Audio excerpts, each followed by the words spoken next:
Coming to you live from Stuart, Florida, the greatest little town in the world. It's the award-winning, critically acclaimed Get Up and Go show on AM 1450 WSTU. You're invited to call the show anytime at 772-220-9788. And now, broadcasting live from their palatial studios, here are your hosts. Yeah, we're going to call it TV Tunes Monday, TV Tunes Tuesday. There we go. Let me hear your voice. You can hear my voice all you want. Your voice is really annoying. I don't know. You're not talking about me, maybe G. This voice of yours is really something. Hey, be nice, okay? Time now is officially 6:07 as it stands. Mr. Clock, please. It's now 6:07 a.m. 6:07 a.m. on the Get Up and Go show.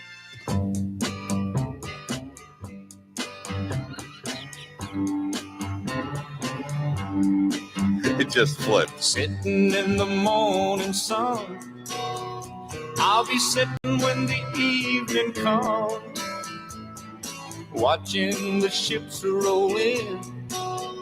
Then I watch them roll away again. Yeah, I'm sitting on the dock of the bay, watching the tide roll away. Just sitting on the dock of the bay, wasting time. I left my home in Georgia, headed for the Frisco Bay. I have nothing to live Top of the for. Monday. Why am I in Monday mode? Let's try this again. Top of the Tuesday morning. There we go. I'm a day behind. I'm all messed up. Who was that singing that? Oh, I thought you would you figure it out by now. That's Glenn Campbell. What the heck is he doing Otis Redding song for? Yeah, that's Glenn Campbell. I like the way he made that a little bit more upbeat. I rather enjoyed that. Yeah. I like the upbeatness Thank of it. Give me Otis. Yeah. How dare you do that to Otis Redding Well, song? what can I say? But you know, Glenn can kind of get away with it. Yeah. I miss Glenn Campbell for sure. Did you used to watch his show, The Good Time Hour? Was it Glenn Oh. Campbell Good Time Hour? Yeah, the Good Time Hour. That was a good He show. had his own variety show. Was a little bit before me. I Yeah, did I not think it know. was. I Did think he it do was. Rhinestone Cowboy on the show? Oh, he would do all Was this. it that early? He would do all this stuff, yeah. Uh-huh. Mhm. Yeah. Georgia, not Georgia on And my I mind. like the one, Gentle on My Mind. Yeah. Gentle is, yeah. And about the linemen. I am a lineman the for Wichita. the highway. Oh, yeah. Here we go. Wichita, yeah. Here we Wichita go. lineman. We played that one during that year when we had two hurricanes hit us 1 month behind each other. Remember that? That was 2004 and 2005. And we had all those linemen coming down from Canada. Yes. It was a convoy of them. And one of them called us on the air and said that they were coming to help and all that kind of stuff. They were listening to us on the radio. So we played Wichita linemen for them and convoy. And Francis Because came it was in. a convoy It of was. linemen coming down. Francis came in, and then Gene came in. Boy, that was crazy. It We was- were off the air for 10 days. Yes, we 10 were. days? Heck yeah. Are you 10 talking days. about? Are you talking about this convoy? Oh, Yep, that's the only one I know. Breaker 19, this here's a rubber duck. You got a copy on me, big fan? remember this Come song on. was like popular. That's like Yeah, back to the old 10-4, Y100 days. for sure. Heck By yeah. golly, Were you a clean CB clear dude? flag Oh down, yeah. come on. Who were you called? What were you? I was called the Red Devil. My call letters were KAKL 3636. Not Those are my 34, calls. 24, No, 36? no, that's for another conversation. Okay. That's for a teak That conversation. sounded Oh, like stop a it. Grass eyes, right? I was never, I never had a CB, but Yeah, I know it was a thing in the day. I had the linear in my car and everything. I remember I was Dr. running high I power. remember Dr. Brock was one of those, what you call him guys? What do you call him? It wasn't CB. He had the real long antenna on his. Oh, the hammer. He had. He talked all over the world. DXer. Oh yeah, I did DX. He was a DXer. Yeah, because you had upper sideband and lower sideband. Man, well, he And was I'd into always go that. to the lower side of one. Come on, good buddy. Yeah, we go to the 10-4, lower side, good buddy. and it was you would the way you talk to, you would go DX, KAKL 3636. What does all that mean?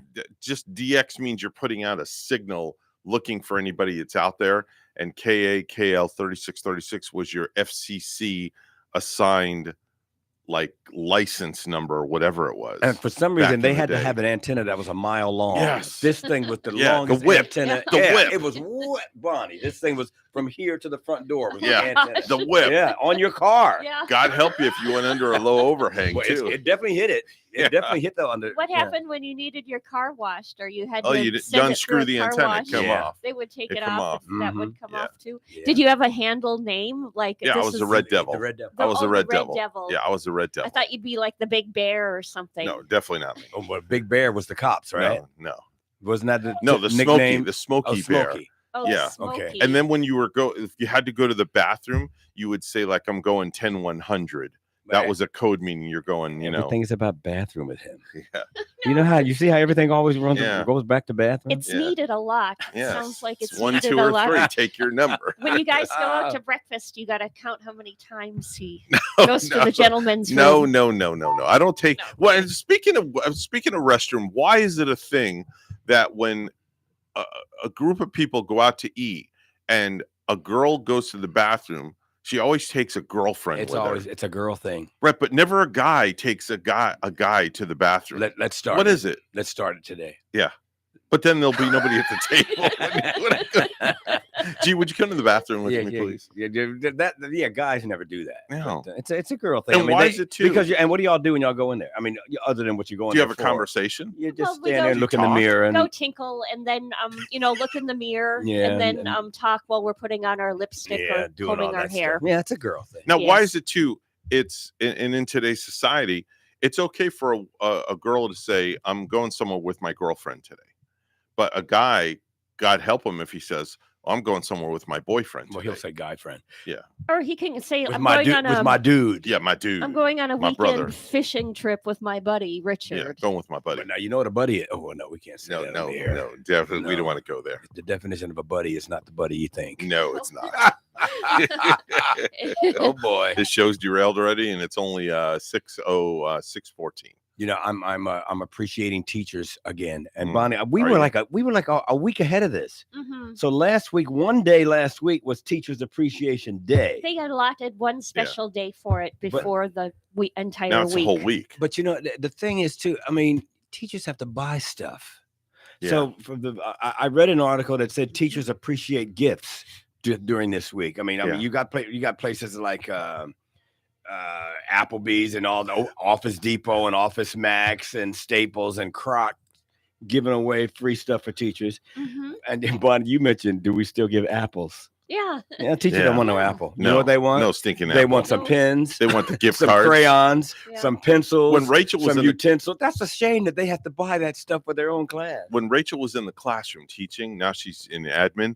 She would every year she'd bring home, like at Christmas time and Teacher Appreciation Week, the counter would be loaded With apples? no, like gift cards and Heck yeah. coffee. Oh my gosh, the amount of coffee mugs that she got as a Yeah. teacher. Mm-hmm. Wow. Practical things that she can Starbucks. use because the teachers, like you mentioned, it has to really come out of their own pockets. Well, yeah, and Or- I guess sometimes it says they have to purchase some things they have to purchase out of their own pockets. Yeah, You they would do. think that's built into the budget. No. And I know several Nope. teachers. I have a lot of friends that are teachers, and they say how they go and get their classroom together Yeah. ahead of time, like Yeah. 1 or 2 weeks before, right, Mhm. Evan? Yep. And then just out of their own, because they want the supplies, they will go out and buy supplies. Yeah. I've been to flea markets with a teacher friend of mine. That's the best and place to go and get and stuff. I've seen her pick Dollar up these store. supplies for school. Yeah. Well, Evan, Definitely. I want to dedicate this to the teachers. All right, go ahead. Good morning, class. Good morning, class. Class. This is Rachel. Thank you. I had to cover her. She knows. I had to cover her. She knows. We did this last week. My ears are so sensitive to that scream she lets out. That's That would just- be Rachel. Or one of those no nonsense teachers, Oh yeah, she don't play. because we loved it when we got a substitute. She don't play. That substitute teacher, we just like, Mhm. we can have a field day with this one. You ever had a sometime. sub that had the ruler and smacked the desk with it? You ever had that? I've had the teacher that had the ruler that smacked the hand with it. Whoa! The heck with the desk. Well, back in the These were day, nuns. back They in the smacked day you. when we went to high school and middle school, was corporal punishment allowed when you went to school? Where they whack you Dude, in the butt? my face between this until it's numb. What? By your parents? These are nuns. Oh, you Nuns. Wow. Touch For your how toes. long? Put your hand, touch your toes, Mr. Coles, and Oh cut yeah. the other end with a whipple bat. Yeah. Bam, bam, bam. Oh. Wow. How long did you have to go to school there? This was 3 years at a elementary Catholic school, and them nuns beat my butt every when day. I was in middle school. When I was in middle school, I don't remember what I did, but I got sent to the dean's office, and I had to get 3 whacks. The paddle they used, and it's crazy because I had a shop class, and we used to make the paddles for the. You made your own. You made your own paddle in wood shop that they beat you with. We made the paddles in wood shop for the deans to use. These paddles were like this long by about this wide and about that thick, and they had holes. 1-inch holes drilled in for aerodynamics. That's right. You better believe it. It went through there, and when it hit you, whack. And when they whacked you, they made you had to spread your legs. You had to drop your drawers. Oh, we didn't have to do that. Yeah, you had to drop your drawers right at the bottom of your buttocks cheeks. Oh my gosh. And they would go 1, 2, and then you think it was coming on the third one. It wasn't. He'd keep tapping. And you try to look, and they'd say, "No, don't look." That person was a pervert. I'm sorry. No, that's why he kept doing it so bam. long. We had a nun throw a metal ruler at a kid. Yeah. She missed, but it stuck in the blackboard, and it like this. You know, when if you throw it and when it went inside the blackboard, and Lordy, if she would have got him, she'd have probably been in jail. Wow. I mean, but these kids were bad. They were little rich kids, and they were bad, Evan. I'm not kidding you. They would go up to the nun's planner book, open up the book, spit in it, and close it up. And when she'd open a loogie, heck yeah, they do stuff like they were rich kids. They were rich, bad kids, and they didn't care. But who was bad first? Was the nun mean first, or were the kids just unruly kids first? It was the nuns. The nuns didn't take any crap. Let's just say that. I mean, they didn't. They seemed to be strict enough. I would want to behave in their class because you would never get suspended or get kicked out of school or no. They just beat the crap out of you. I could not go to a school like that with nuns. No. Man, it was cool. It was the best education. The best 3 years I had as far as education wise. Yeah, well, your butt felt it though. Well, I didn't get beat every day. It was when I was out every of control. Other day. You know, when you did something that you needed to get popped with, they would pop you. We did have a shop teacher that used the paddle, but I've never seen the kids have to drop their drawers. That's what I told you. Evan, that guy was a I had to drop my drawers. I was like, I've never seen anything like that. And when they hit you, it wasn't on the butt. It was like right at the bottom of your cheek where your leg meets your butt cheek. That's where they got you. And that's where the worst sting is. And man, I was doing ballerina moves after I got my wax. I was on my toes reaching for the sky. Our teachers, they did it in front of the classroom. So you were embarrassed as well.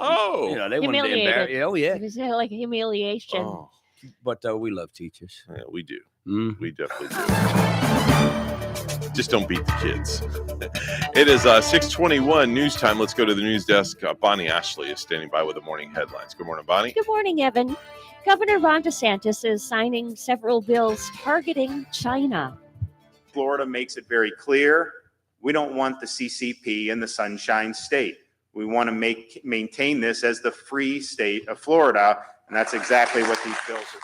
Those bills prohibit China and other totalitarian nations from buying land in Florida, ban China-owned TikTok on state-owned devices and networks, and end university partnerships with counterparts in China.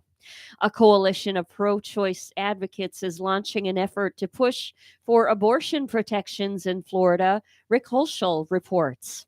Floridians Protecting Freedom is spearheading a multi-million-dollar campaign to try to pass a constitutional amendment that would allow abortions for up to 24 weeks of pregnancy. The groups need about 900,000 signatures by February in order to get the referendum on the 2024 ballot. They would also need the state Supreme Court to sign off on the proposed language. The initiative comes after Governor Ron DeSantis signed a law that bans most abortions after 6 weeks of pregnancy. I'm Rick Hoschel. Port St. Lucie police arrested a Sam's Club employee who they said was responsible for more than $100,000 in fraudulent merchandise returns. Between February and April, Keandra Breland, age 32, of Fort Pierce, used barcodes from expensive electronics and fraudulently returned the purchase prices to her and her family members' debit cards.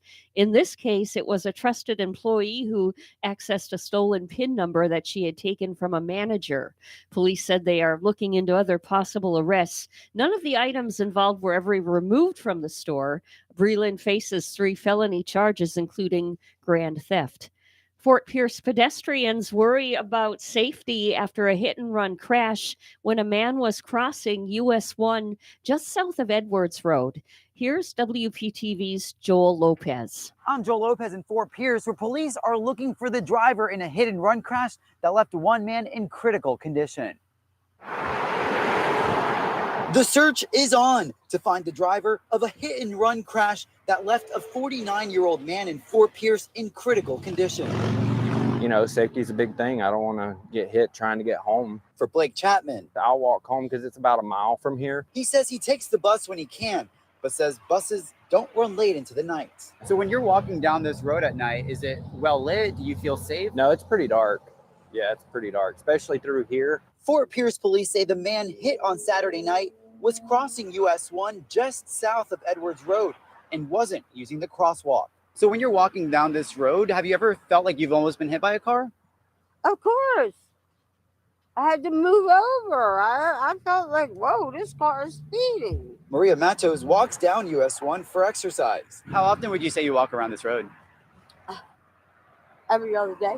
At night, she risks walking along the bike lanes as she says the sidewalks in place have other dangers. And a lot of times, if I'm coming from night, I get nervous because it's all trees. You never know who's going to jump out at you. So for you, it's too dark? Yeah, at night, of course. Investigators say that they're looking for a dark-colored Jeep Grand Cherokee that's missing its passenger side mirror. So if you have any information, you are asked to contact Fort Pierce Police. Reporting in Fort Pierce, Joel Lopez, WPTV, News Channel 5. Workers at a sporting goods store in Martin County had quite a mess to clean up after a man suddenly took a baseball bat to several glass cases this past weekend. Video recorded inside a Dick's Sporting Goods store along Northwest Federal Highway shows the suspect commit the violent vandalism. The Martin County Sheriff's Office said the man walked into the store, selected a baseball bat from an aisle, and announced to employees he was sorry. He then began using the bat to smash several glass cases while employees and customers watched in shock. Investigators said witnesses were able to give a good description of the suspect. Deputies later located the man identified as Shanluc Diaz, age 31, down the road in front of another retail store. Prior to going on the rampage, the sheriff's office said Diaz, who said he was homeless, walked into a restaurant and stole a steak. Diaz faces a charge of felony criminal mischief and was taken to the Martin County Jail. It's 6:25, and we'll have a look at traffic and weather with WPTV meteorologist Jennifer Correa. And now from Studio 3BA, let's talk sports our way. $30 million legal battle between Tiger Woods and his ex-girlfriend has escalated. Erica Herman accusing the golf superstar of beginning their sexual relationship when she was his employee and threatening to fire her if she didn't sign a non-disclosure agreement she now wants voided. She's in court documents filed late Friday. Herman accused Woods of having his lawyer break up with her at an airport in October after falsely telling her they were going on a weekend trip. Wow, she had her bags packed, and she was looking forward to fun. Psych. The lawyer then evicted her from Woods' $54 million mansion north of Palm Beach. We talked about how hard it is to get somebody out of your house, especially if they've ever had mail delivered there. Yeah. The documents were filed in advance of a scheduled Tuesday hearing where Tiger's attorneys are expected to ask Circuit Judge Elizabeth Metzger to halt Herman's lawsuit against their billionaire client.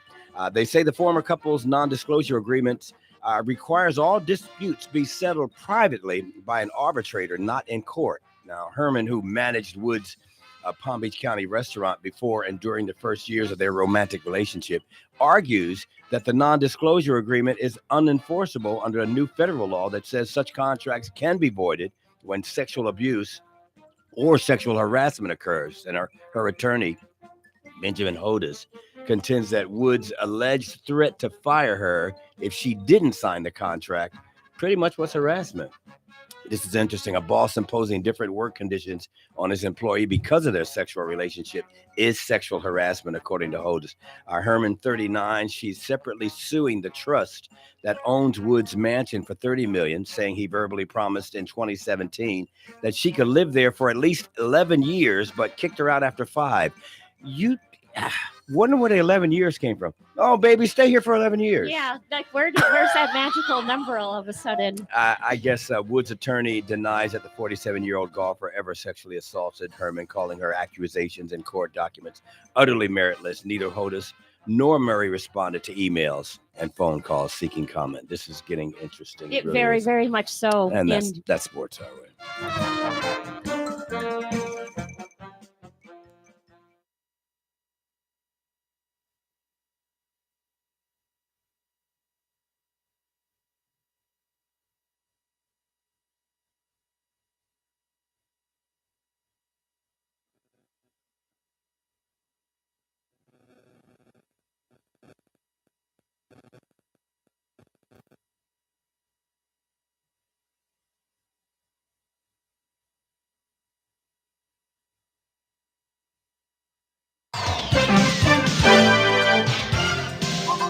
6:28 is the time right now on the Get Up and Go show. Actually, call it 6:29. This weather and traffic all brought to you by Seacoast Air Conditioning, your hometown air conditioning company since 1982. For repairs or a whole new system, call Seacoast 1-800-551-6606.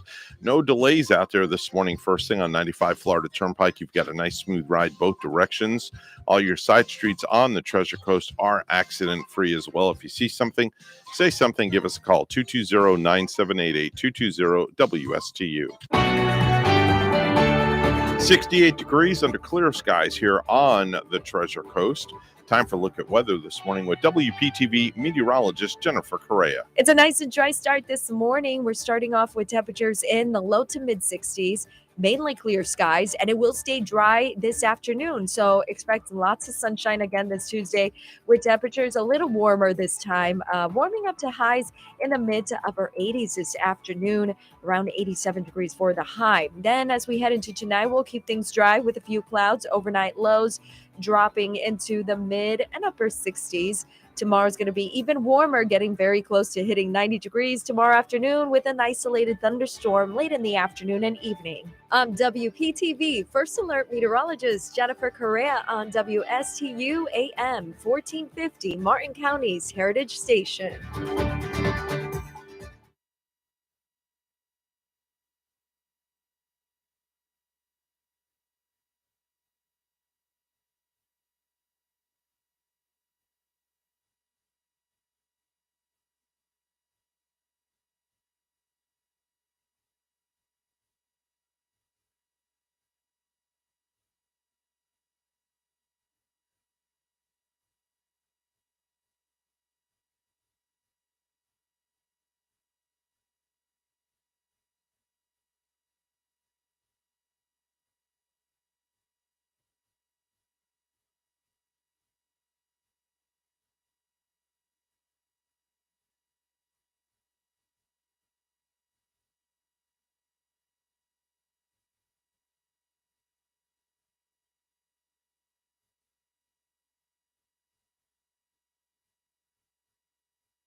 The Get Up and Go Show would love to hear from you, live on the air.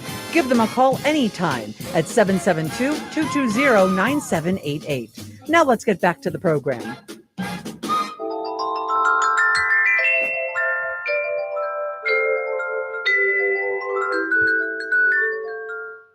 Let me go get my cardigan. Hey, boys and girls. Welcome to my neighborhood. It's a TV Tune Tuesday. I gotta take off my shoes. Yeah, please do. Or does he put them on? Well, he changes. Yeah. He changes from his outside shoe to his inside shoe. Yeah. Okay. Yeah. And here's Fred Rogers. It's a beautiful day in this neighborhood, a beautiful day for a neighbor. Would you be mine? Could you be mine? Gee, would you be mine? No. Thank you. Bonnie? I would be your neighbor gladly. Thank you. Yeah. You'd have to walk higher, though. And probably come over and help you with your big holiday display setup. That's done. I wouldn't. No more COVID parties. I'm not going to bring you a pie or nothing. No. I would get those dark shades to wear at night over my eyes because all of the brightness coming from Evan's house. Clark Griswold style over there. That's I right. have a He'll never do it again. whole list of TV tunes we're going to be playing all morning long. I went on a kick this morning and I went into my TV theme file. So I figured, you know what? It's TV Tune Tuesday. But more importantly, we're going to do something with G right now.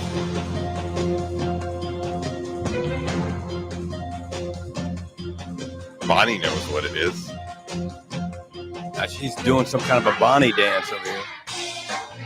That's right. It's time for Are You Smarter Than a Fifth Grader, Mr. G style. Oh, okay. All right, let's do this. G, these are standard fifth grade curriculum questions. Sure, buddy. In the classroom. Mm-hmm.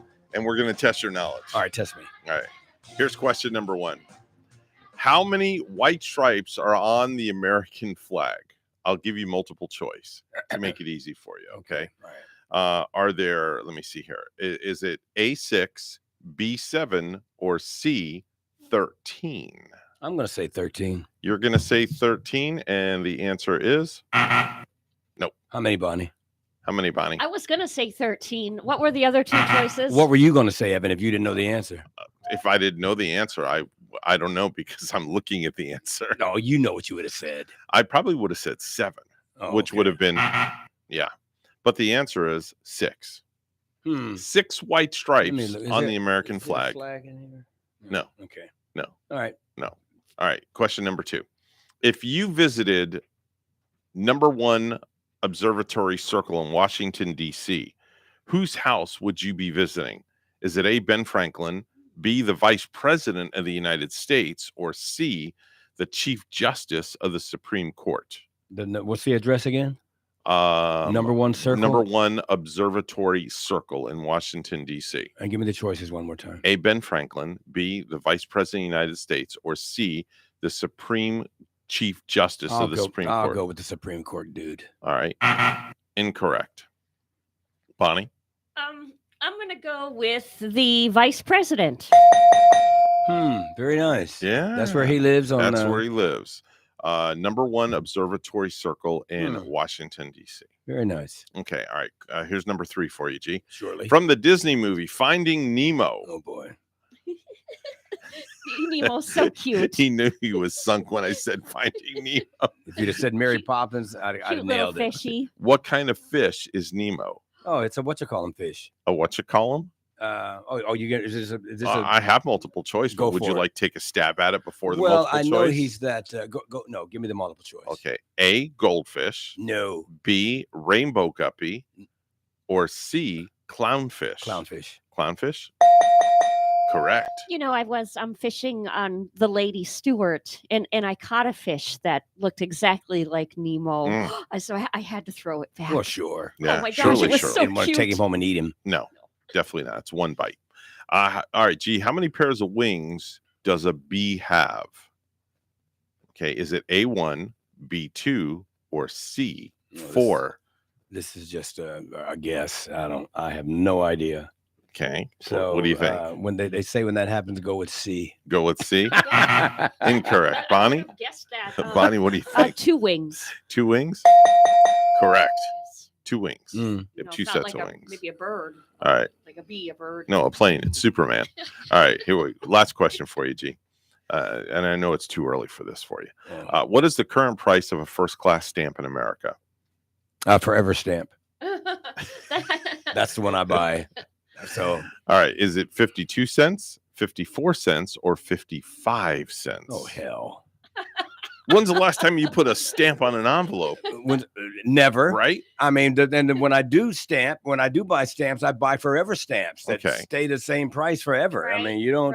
you can buy those even if the price of postage goes up? Sure. Yeah. You never heard of a forever stamp? No. Yeah. Yeah. I didn't know that. Yeah. All right. Well, what's the current price of a stamp? I don't know. Take a guess. 52, 54, or 55. All three of them are too high, if you ask me. I'm going to go with C again. All right. Guess what? All right. You finally got one just right. a lucky guess. I mean, hey, who knows? I was going to guess 54 that time. Mm-hmm. I didn't hear the last the time it forever went up a stamp. penny. When you buy them, when the price goes up, you don't have to pay anymore. You just use whatever one you bought. I did not know that. Yeah. That stumped me. Did they call it forever free or something too? For like a forever free stamp? I think I might have I don't know. seen on some of mine. All right, Bonnie, I got something for you. Okay. Since I threw that at you, I have something for you. Good. You remember Sloganoff, right? Oh yeah. Okay, so we're going to test your knowledge here. Okay, is Sloganoff. this some recent current? Well, this is Sloganoff or- this is the classic edition first. Okay. Okay, the milk chocolate melts in your mouth, not in your hand. M&Ms. That is so good, Okay. but nice All and right, easy. All right, very good. All right, Easy peasy. here's another one. Have it your way. Oh, this is for me. Yeah. Well, no, the person behind you. Because I remember this in the Another easy one. But I just want to say I remember it from I like will my, say my sophomore year I'll because give you a hint. It is Burger King, but They are my, closing a bunch of stores though. my algebra teacher, because I came back to work with just the answers and I didn't have the formula written down. I had A, B, or C, and he said, "Hey, fucking arrow, this isn't the Burger King. You do it my way." I see what he did there. Why are they closing them, Evan? You said there's a bunch I of don't know. There was a news article that came out yesterday. Burger King is closing like 400 Burger Kings. Oh man. Yeah, Google it. You'll find it. Burger King closing. All right, Bonnie. Probably the best lager in the world. Oh, wait a minute. She would know this. She Yingling, grew up in right? that. Yingling. You know, wait, like a log? Oh, a lager. Lager. Like a beer? Yeah. Probably the best lager. I'm not saying lager, it's lager in the world, as in beer. I thought you were talking about a logger, that person that works cutting wood or something. Well, that would have been my dad. Well, I was going to say, yeah, that's right. That's why I said that's right down your alley. That No, lager. I should have spelt it. All right, beer. Probably the best beer in the world. But what is it? Carlsberg. Say what? Carlsberg. Who? Listen, I just read this, it's Hey, what comes in the show. Please. All right, here you go, Bonnie. Another one. Quality never goes out of style. Quality never goes out of style. What would that be? Okay, I'm gonna say maybe a car like a Toyota. No. Okay. Levi's. Oh, okay. Levi's. I don't Levi's. remember that. Geez, like what the Well, no, hell's I going heard on? that. I heard that, but I didn't know. I couldn't associate it with Levi's. Okay, here's one. The Uncola. Oh, that's a good Come on, 7 Bonnie. Up. Yeah. Correct. Yeah. When's the last time you had a 7-Up, G? I've got one in that today. I've got one, a 2-liter bottle in the fridge. A 7-Up, not Yeah. Sprite. I do know the difference between 7-Up and Sprite. But can you taste the difference? Heck yeah. You can. Oh, big time. So 7-Up is totally different from Sprite. If I were to pour a 7-Up and a Sprite and put them side by side in a red Solo cup, you Damn could tell Skippy. Okay. Now, All right. can you do that with Cokes and Pepsi? Oh yes, Yeah. 100%. Same thing. Totally different Same taste. thing. You can take the taste of difference. See, I don't notice the taste in 7-Up and Sprite. Pepsi I is just don't. sweeter. Coke, Well- Coke has a kick to it. What if Yeah, you put Coke's like got a kick. like an RC by it? Me Oh, and, an me RC and my Cola? RC. That's another class. And throw a Yeah. Czech cola in there and a Publix cola in there. Right? Yeah. They call those the Bobos, right? Mm-hmm. The Bobos. All right, Bonnie, here we go. A little more modern for you. Choose wisely, choose blank. Choose wisely, choose blank. Brawny. Do you want to take a stab? Choose wisely, Choose blank. This is their slogan. Don't know. Wendy's. That was Wendy's? That was Wendy's. Where's the beef? Well, that's Clarabelle. Yeah. That's a better one than choose wisely. Yeah. Choose whatever. That's why they got rid of that one, I'm All sure. right, here we go, Bonnie. Live life anchors up. Do you know that one? No. You don't? Live life anchors up. Anchors Yeah. up. Mm-hmm. Evan Rude? No. I don't know. No. Well, that makes sense, though, Bonnie. The boat thing. Yeah. It does. I can see what you It's did with Pacifico beer. that. Well, who knows that? Pacifico Nobody beer. You ever even heard of Pacifico beer, Evan? Give us some stuff that we know, man. All right. Here we go. Pacifico beer. All right, here we go. He doesn't want to make it too easy. All right. Today's your day to shine up. G or me? You. Today's your day to shine up. Some turtle car wax. There you go. Hey. Jimmy Dean sausage. I don't mean to get off subject, but I want the people to know I brought up the turtle, and I'm really mystified because for 3 days in a row I've gone home on the turnpike coming toward Port St. Lucie, right? And I see the same turtle on the side of the road. It hasn't moved. Yeah, he's dead. Yeah, But he I went to don't- turtle heaven. I mean, I didn't see where his shell is smashed though. So it's bothering me because I'm wondering is he sitting there, But not enough injured? to stop and check it out. And I I can't. think I'm you need afraid to stop. I'm afraid to stop because you're not supposed to do that on a busy turnpike. Oh boy, somebody's Oh, calling. you're on the turnpike? Yeah, it's on the turnpike where I see that turtle. I've seen it 3 days now. Yeah, he's All right. I'll get to the call in a minute. Okay. I have a funny feeling I know who it is. Make it count. Bonnie, you should know this one. I'll give you a hint. It has to do with liquor. Evan is pulling these. These are some. I'm pulling these out the backside. They are because they're not famous sayings. Some Make of it these, count. Making it count might be Crown Royal. You're close. It's Jack Daniels. Okay. All right. Love, it's what makes a blank a blank. Give you a hint. It's a car. Car brand. A car brand. Yeah, see, this doesn't I've make sense to me. I've never heard of this before. Okay, so a Lincoln. No, it's Subaru. Like Lincoln Log. But the Subaru, that's the one with the dogs. The Yeah. dog drives the car and everything. Yeah. And all the kids and they send them out to dog training school and all that. Yeah. Yeah. All right. So should we take bets on who's on the phone this morning? It's your friend. It's your friend. Good morning. Hello, George. I don't like Evan. Hi, Bon. How are you? Evan, you're okay. Say goodnight, anyway. Charlie. Evan's the one here answering the think- phone. So Yeah. that'll be I'm like controlling Let's go controlling back all to the beer. buttons. All right. Let's go back to beer. Well, Okay. I can't go back to beer because I drank got to a get to lot of news, beer. Charlie. How about Mississippi Mud? Mississippi Mud. You ever heard of that? No, I don't. That's a beer. Bon, it's great. It's a dark beer. You'll love it. Oh, okay. Okay. All right. Thanks, All right, Charlie. see All you. right. Very good. Mississippi Mud. Mississippi Mud. All right. Well, from Mississippi Mud, we go to Mississippi News.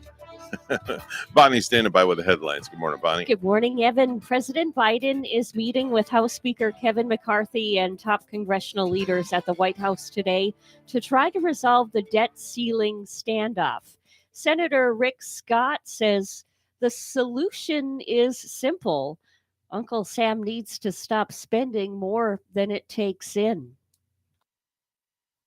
We've got to raise the debt limit in a manner that's responsible. We can't continue to grow our debt. We can't continue to run massive deficits. It's causing inflation. Millions of dollars are being sent to Floridians found to be part of a settlement with TurboTax and the company's owner Intuit. They allegedly charged people for services that should have been free.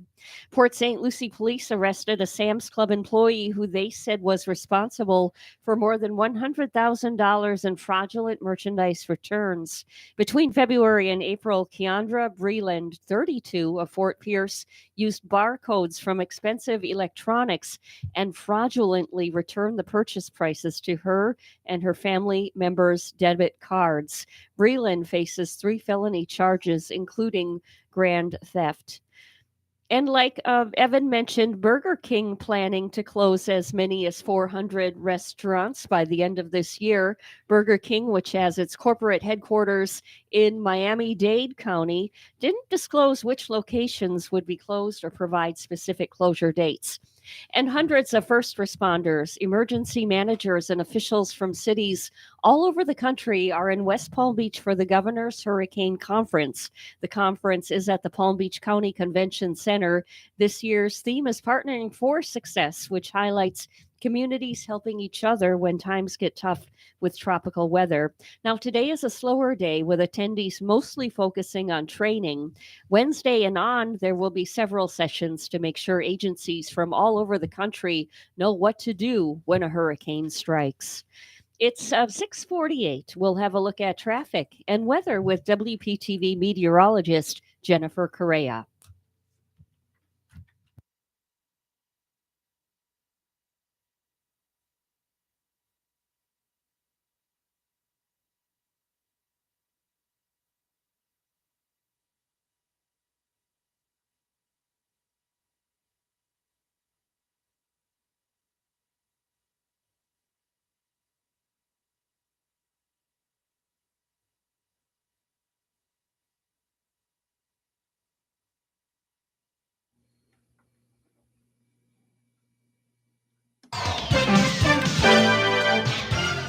.649 is the time on the Get Up and Go show this morning, blended show. Let's take a look at traffic right now. Nothing to report here on the Treasure Coast as you go further south down into Palm Beach County, 95 northbound. At Palm Beach Lakes Boulevard, there's a vehicle crash with small injuries going on. There is some road blockage in that area, so do use caution. Florida Turnpike is your alternative route. Everything else looking good here on the Treasure Coast. All your side streets, do use caution in those construction zones and those school zones. If you see something, say something, give us a call. 220-9788, 220-WSTU. 68 degrees under clear skies here on the Treasure Coast. Time for a look at weather once again with WPTV's meteorologist Jennifer Correa. It's a nice and dry start this morning. We're starting off with temperatures in the low to mid 60s, mainly clear skies, and it will stay dry this afternoon. So expect lots of sunshine again this Tuesday with temperatures a little warmer this time, warming up to highs in the mid to upper 80s this afternoon, around 87 degrees for the high. Then as we head into tonight, we'll keep things dry with a few clouds, overnight lows dropping into the mid and upper 60s. Tomorrow's going to be even warmer, getting very close to hitting 90 degrees tomorrow afternoon with an isolated thunderstorm late in the afternoon and evening. I'm WPTV First Alert Meteorologist Jennifer Correa on WSTU AM 1450, Martin County's Heritage Station.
Mornings are better with the Get Up and Go Show on AM 1450 WSTU.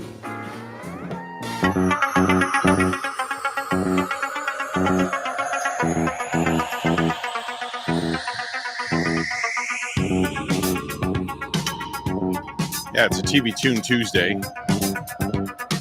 G, do you know what show this is from? I'm listening hard. Not soft, but hard. Listening hard, but not soft. No, I don't. Bonnie? Is it Dragnet or something like Think that? of David Hasselhoff. Oh, that's Kit and them. Yeah. That's Kit. Knight Rider. Knight Rider. Oh, Yeah. that's cool. Did you watch that? Our cars have that now. You just don't think about it. Yeah. But all the stuff that was in Kit, we've got it in our cars now. Yeah. They kind of set the tone way back when. Mm-hmm. But you know what we don't have though? I used to be mesmerized by this, is that little light that went back and forth in the front. Oh, yeah. What was it? Was that a Trans Am or something like that? I think it was a Trans Am. Yeah. I think so. Didn't it have the bird on the front of it too? Yes. Yeah, on the hood. Yeah. Yeah. Yeah. At the T-tops. Bonnie's getting charged up over there. Isn't that what they had too in Smokey and the Bandit? Yeah. I think the Burt Reynolds car was They filmed black that Trans down Am. in Parkland, Florida. Yeah, It's one of the Smokey and the Bandits. Oh, you know what? We saw part 2 not too long ago. Uh-huh. I mentioned this to G, and parts of it took place even at Lion Country Safari. Mhm. On an excursion they were on, they were hauling an elephant across country, Mhm. and the elephant they didn't know was pregnant, Mhm. so they had to make a stop at Lion Country where she had a little baby. When they were building, I think it was 595 way back in the day, they were filming parts of Smokey and the Bandit on 595, and they brought in, I went down, I was so curious about this. I went down and they brought in this milk truck and they did the stunt. Do you remember when the Trans Am drove through the milk truck? I don't remember if it was Smokey and the Bandit 1, 2, or 3. I'm not sure. But there's a scene where the Trans Am goes straight through, or not the Trans Am. I'm sorry. The Jackie Gleason's patrol car. The patrol car goes straight through the milk truck. All right. They set that up. They brought in this 18-wheeler and they did something with it where they filled it full of all this milky white liquid, and then the side was cut out and it was replaced with some kind of like a paper or like a cloth lining. And they had like stunt drivers in the car, and it was a one take thing. Couldn't reset it and do it. So they showed the chasing was going on, and they were chasing the Trans Am, and the Trans Am goes up this ramp and literally flew through the milk truck, and all this milk came down in the Trans Am. It was really cool to see this done. A milky Trans how Am the after that. theatrics of the program gets done. Yeah, and throughout, that Smokey and the Bandit part 2, you could see, parts in the background where that it really was filmed down here in South Florida, Mhm. and I think down where Burt Reynolds lived in that area. He lived, Jupiter Farms. Yeah, he lived in Jupiter Farms. That There was area. a game show that they actually taped at his ranch in Jupiter Farms. It's kind of, I don't remember the name of it, but it was like charades, or it's like where you have to guess. They hold a card up, or I don't remember how it went, but it was a very popular game show back in the day, and they taped the whole thing at his ranch in Jupiter Farms. He was the man back then. Oh, all kinds of things. You ever been to his theater and seen it in the shows? I have never been to his theater. Burt Reynolds I did heard a it's theater. amazing. It was. Yeah, he was the man. All the ladies, like, he was like the thing back in the day. Oh yeah, the babe magnet. Women would take off their undergarments and toss them. No, at that him. was Tom Jones. Oh, was it Tom Jones? No, I'm kidding. Yeah, it was. Yeah, it was Tom Jones also.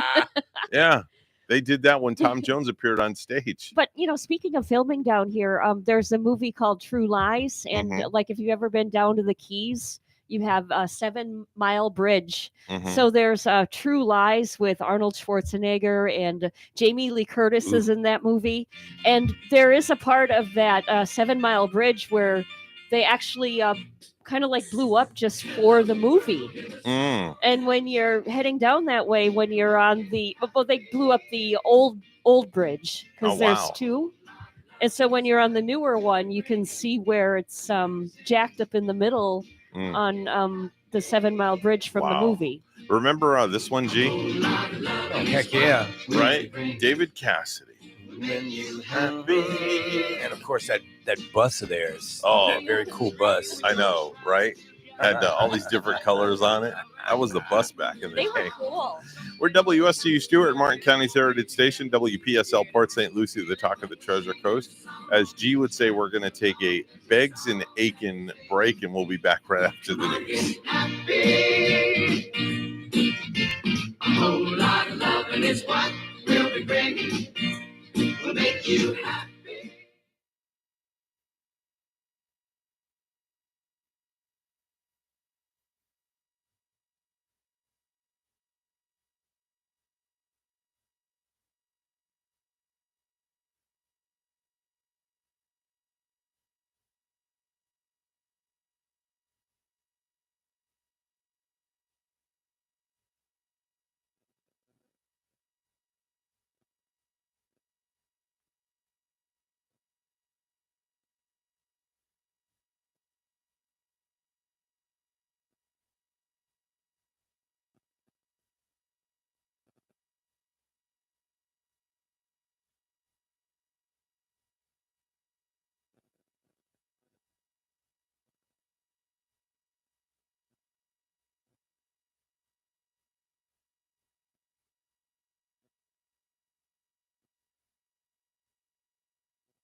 Coming to you live from Stuart, Florida, the greatest little town in the world.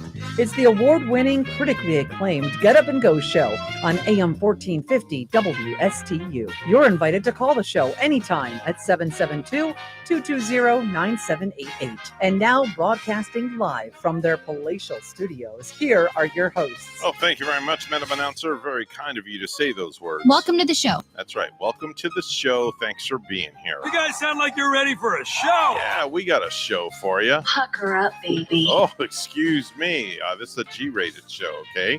Time now is 7:07 by that clock in front of me. Mr. Clock, please. It's now 7:07 a.m. 7:07 a.m. and now it just clicked over to 7:08 a.m. on the Get Up and Go show. Oh, boy. It's on. I know. Oh, it is? Oh, there we go. Sorry.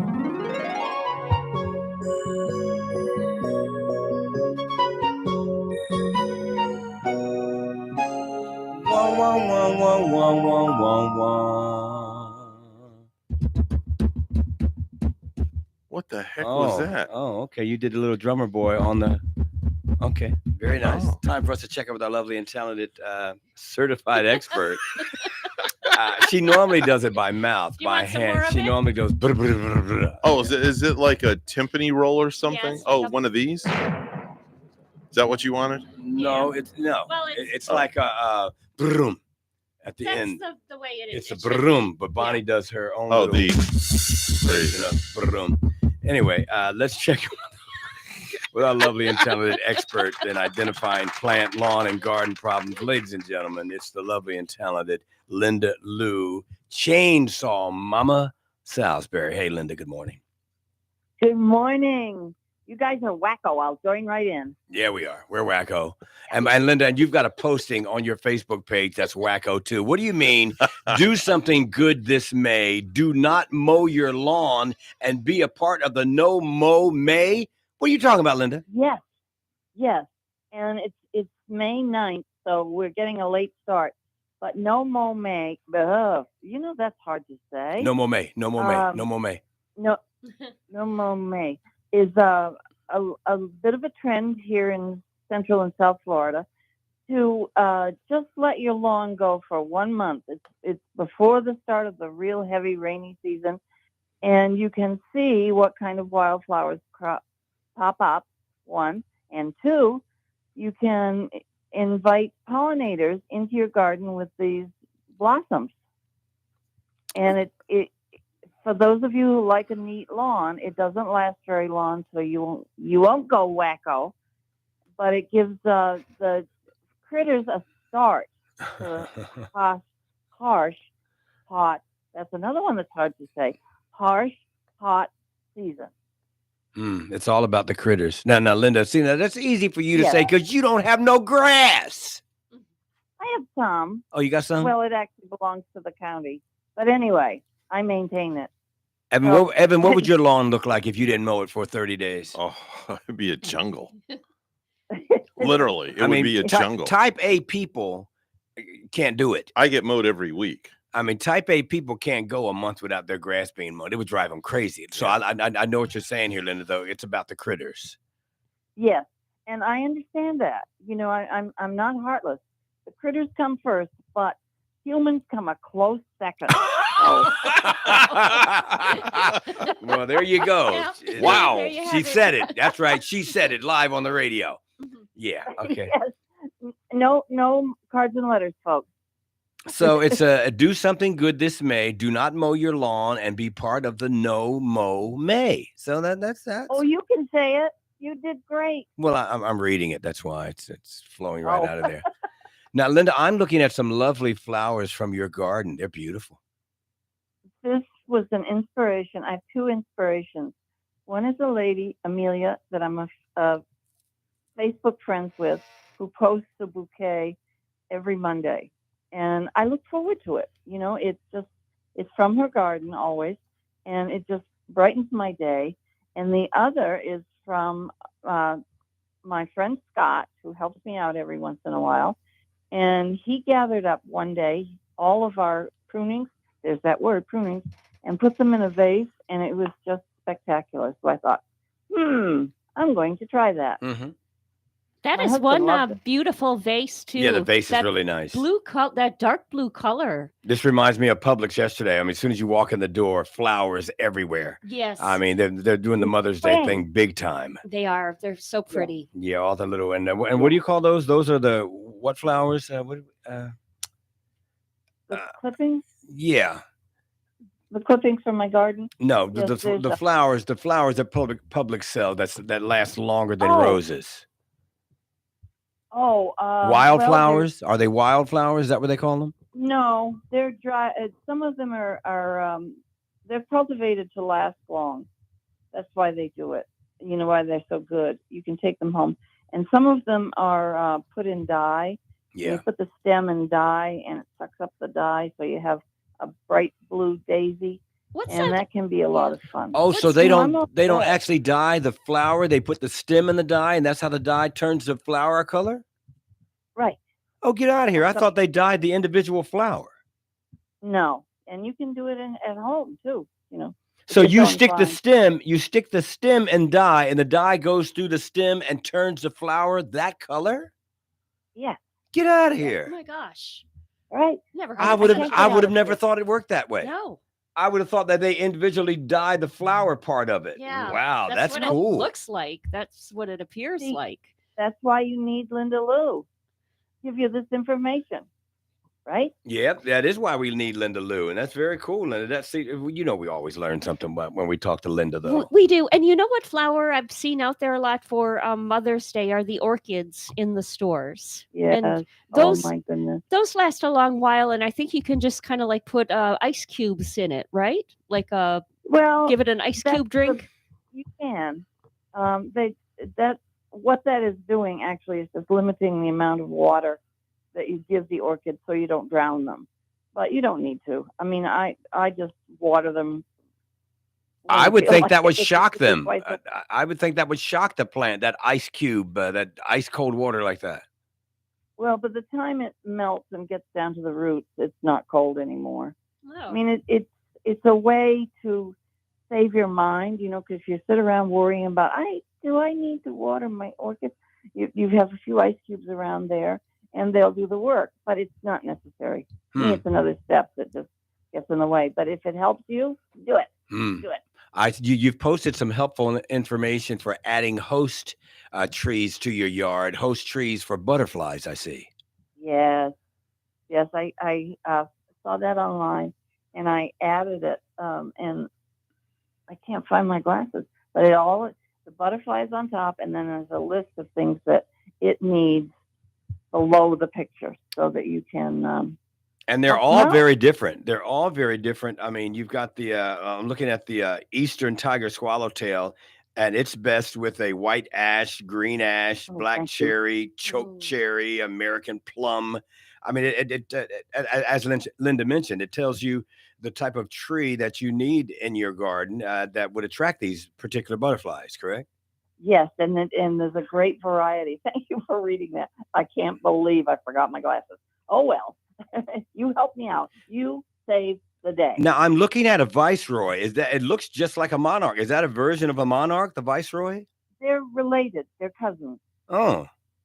There's a queen, Viceroy, monarch. They're cousins. They're not the same butterfly, but they're very closely related. Aren't they beautiful? Some of these things look like a moth. This tawny emperor looks like a moth to me, Bonnie. Yeah, see it at the bottom there? I do see that does look very moth-like. The coloring and the tan color. There's a morning cloak, a Viceroy. I don't recall seeing any of these when I was doing my butterfly collection thing. I do remember that zebra swallowtail, though. Do you? I do remember that. Different, and you wouldn't think there are so many varieties of different colored butterflies. Linda, what is a four-petal paw? What is a four-petal pawpaw? What? It says that this zebra swallowtail likes netted pawpaw, a four-petal pawpaw, and a common pawpaw, or a woolly pawpaw, or slim leaf pawpaw. What the heck is a pawpaw? A pawpaw is a plant, and it has a fruit. So when it's in the blossom stage. It attracts all these. I know sometimes the names are okay. Oh, and whoever named that was This hadn't had morning enough- cloak is hadn't had pretty. coffee. the morning cloak. Yeah, there's one on the middle right here. That's an interesting looking one. We're looking at butterflies on Linda Lou's Facebook page, and also, I mean, I see the name sassafras. The eastern tiger swallowtail likes sassafras tree. Sassafras, and you can make sassafras tea and sassafras wine. Oh, this is a good plant. Oh, Linda goes, oh. Well, it says it also likes white ash, green ash, black cherry, choke cherry, American plum, Carolina basswood, birch, tulip tree, and sassafras. Sassafras. Yeah. Well, Linda, there's some cool stuff on your site today. Let everybody know how to get there so that they can see what we're seeing. Yes, and tomorrow I'll make sure I have my glasses. Okay, Linda Salisbury on Facebook, LyndaSalsbury, red dress, white polka dots, pink hard hat, and chainsaw. Chainsaw Mama. Don't mess with Mama.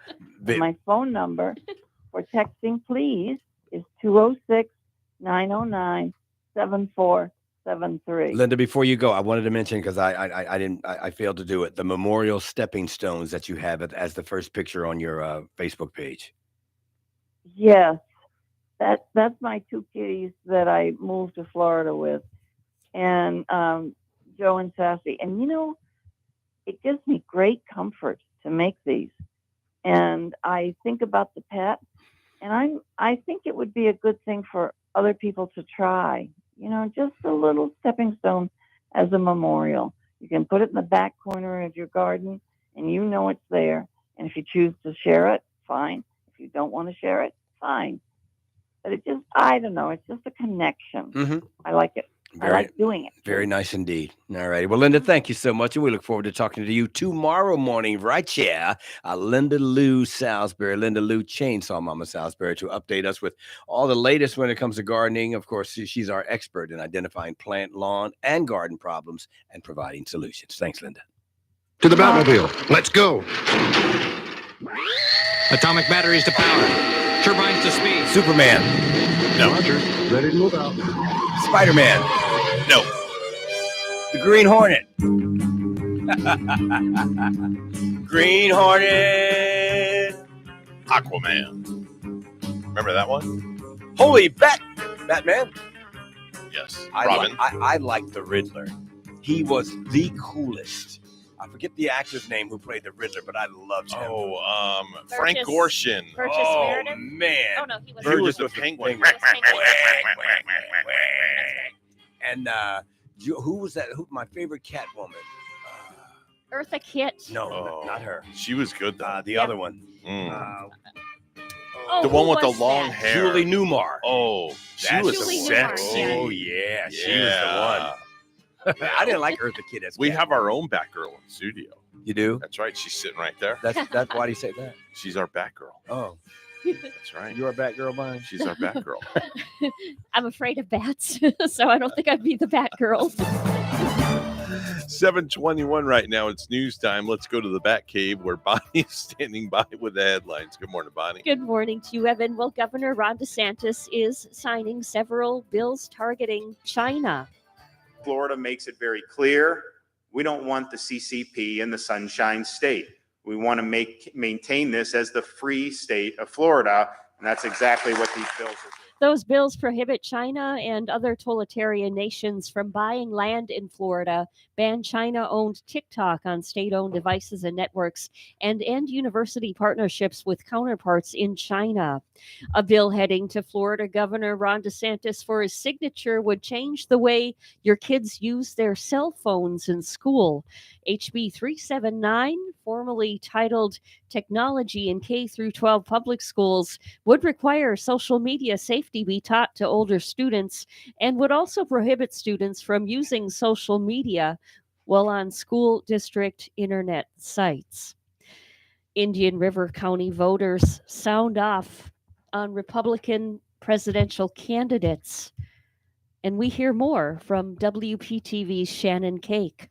A recent poll out over the weekend suggests Donald Trump is leading the pack when it comes to Republican candidates at the moment. It has a lot of people talking, especially in this Republican stronghold of Vero Beach. In the heart of downtown Vero Beach, we pulled up a stool at the coffee house on 14th Street. How much clearer can we see the difference between two administrations over the last 6 years, 6.5 years?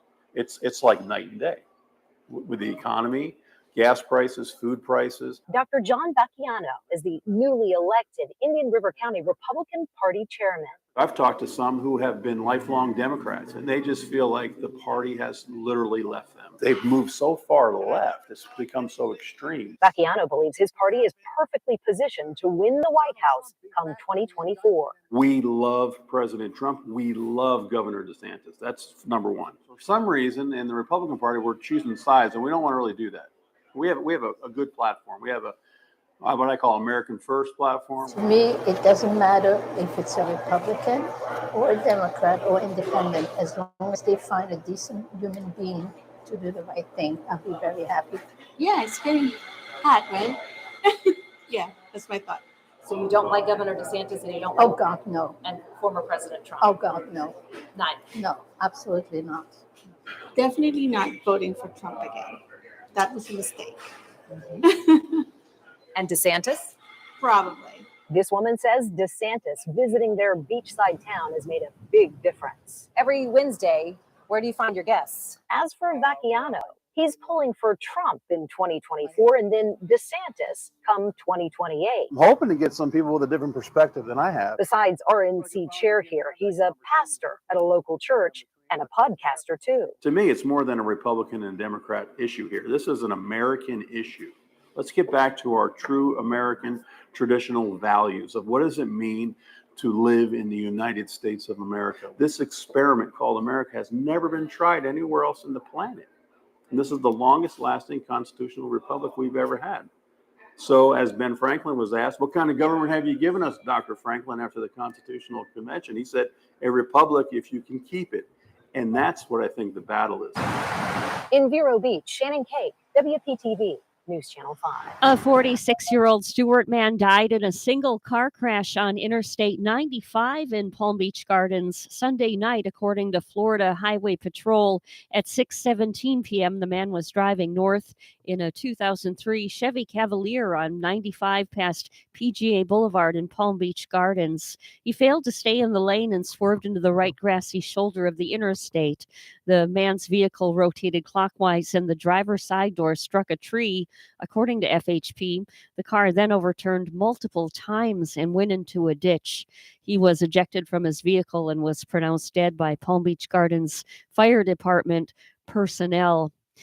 And Disney World visitors should be aware of some changes to the ticket buying process. Disney announced yesterday that starting in January 2024, it'll no longer require reservations for date-based tickets. Also, annual pass holders and cast members will be able to visit without a reservation on what Disney calls good-to-go days. And gas prices in Florida are still dropping. AAA saying the statewide average today is down 2 cents to $3.54 a gallon. It's 7:25. We'll take a look at traffic and also weather with WPTV meteorologist Jennifer Correa. And now from Studio 3BA, let's talk sports our way. How about them Los Angeles Lakers, Bonnie? How about them? Turning in a fourth quarter offensive performance unmatched by a Lakers player since Kobe Bryant did it before he was even born. Lonnie Walker took over Game 4 of the Lakers' second-round series against Golden State. He scored all 15 of his points in the fourth, becoming the first Laker with 15 points or more in the fourth quarter of a playoff game since Bryant did it 26 years ago. Can you imagine? 26 years ago to the day. To the day. And led the Lakers my gosh. 104-101 win Tuesday evening to push his team up 3-1 in the series and one win away from the Western Conference Finals. But Bonnie, I'm happier for the Heat than I am for the Lakers. Wow. The heck with the Lakers as the New York Knicks Yeah. stand on the brink of elimination after a 109-101 loss to the Heat last night. The all-star forward Julius Randle voiced his thoughts about his team's collective mindset that shows just how far New York's confidence level has fallen in the last week. Here's Randall talking about it. You guys haven't been able to get the amount of offensive rebounds and loose balls that you were in the Cleveland series. Just what have they done, maybe to kind of beat you at your own game almost? Just maybe they wanted more. I don't know. That's been who we are all year, and we got to find a way to, step up and make those plays if we want to keep the season alive. Julius Randle voices his thoughts on the Knicks' loss of confidence after Game 4 defeat at the hands of the Heat. What do you got for the baseball scores there, Bunny Ashley? Yes, Mr. G, we have the Tigers beating the Guardians last night, 6-2. The Rays shut out the Orioles. It was 2-0 Pirates over the Rockies. The Yankees, a 7-2 win over the Athletics yesterday. The Royals, 12-5 over White Sox. The Brewers beat the Dodgers. Cardinals upset the Cubs. That score was 3-1. Angels over the Astros yesterday. The Diamondbacks beat the Marlins 5-2. It was the Rangers beating the Mariners. Nationals 5-1 over the Giants. And that's Sports Our Way. Thanks.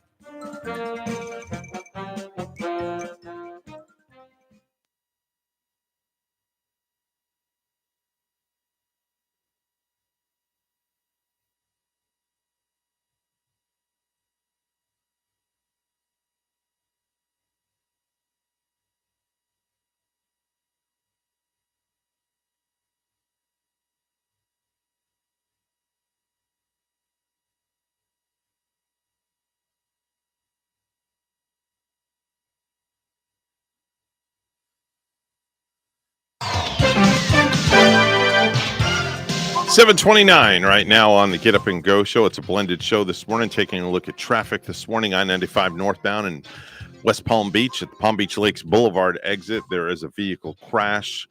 Got the right lane blocked, so do use caution in that area. Your alternative route's going to be the Florida Turnpike here on the Treasure Coast. Everything looking really good, accident-free all around, especially on your side streets and on your highways as well. That's your latest look at traffic. 66 degrees right now under partly cloudy conditions here on the Treasure Coast. This weather report brought to you by Seacoast Air Conditioning, your hometown air conditioning company since 1982 for repairs or a whole system. Give Seacoast a call, 800-551-6606. Here's WPTV's meteorologist, Jennifer Correa. It's a nice and dry start this morning. We're starting off with temperatures in the low to mid 60s.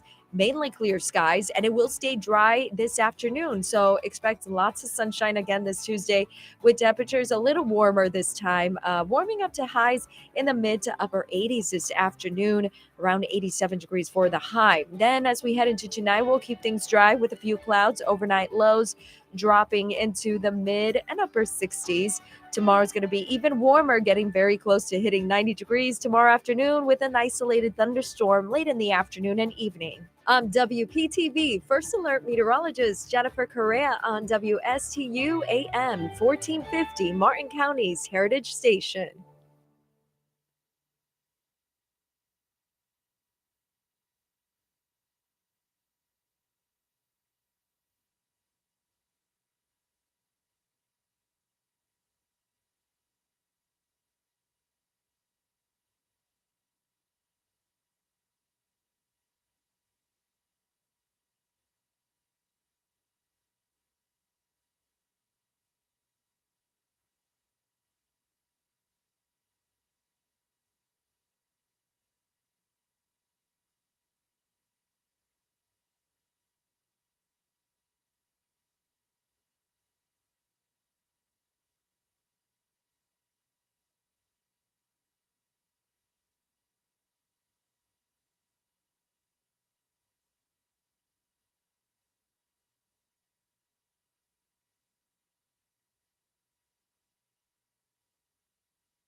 Do you have a suggestion for the show? Send us an email to wstumorningshow@gmail.com. And now let's get back to the Get Up and Go show. This is not headline news. Amber Heard quit Hollywood and moved to Spain. Her new house is nice, but the bedroom is a dump. A woman who doesn't drink survived for 5 days on a bottle of wine when she got lost in the Australian wilderness, proving what a lot of us already knew. Alcohol is an energy drink. The eldest millennials will be turning 43 this year, so get ready to see a lot of people complaining about back pain while wearing skinny jeans. And Billy Joel turned 74 today. Billy looks good after dropping 50 pounds over the last year. Great news because it decreases his chance of having a heart attack. This is not headline news. From not headline news to the stupid stuff. And now it's time for Stupid News, It's so stupid and awesome. where we ask the important questions. Are some people too stupid to live? Why are people so stupid? That's G's famous line. There. Oh, Love too that. stupid to live? Too stupid to live. Taking a little bit too far, don't you think? Well, our first stupid news story comes to us right here in the Sunshine State. While inside her residence, a Florida woman shot and killed her pet parrot with a Glock handgun and then fought with her husband, according to the police who arrested the couple both Monday afternoon. Police say that Suzanne Mullally, who's 62 years of age, was intoxicated when she killed her African gray parrot with a .380 caliber handgun inside their Largo home she shares with her husband, Stephen. Now, after she murdered the bird, she and her spouse exited the house and began arguing out front and pushing each other. She doused Stephen, who reportedly was also drunk, with water from a spray bottle. She and her husband were both charged with domestic battery, a misdemeanor, and booked into the county jail. They were released from custody the other afternoon and ordered by a judge to have no contact with each other or the bird. But the bird's already dead.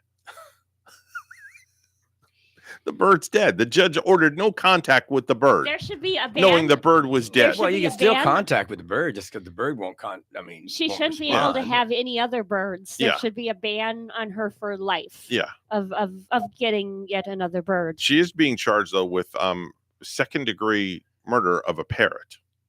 Oh yeah. Yeah, second-degree Yeah. murder of a parrot.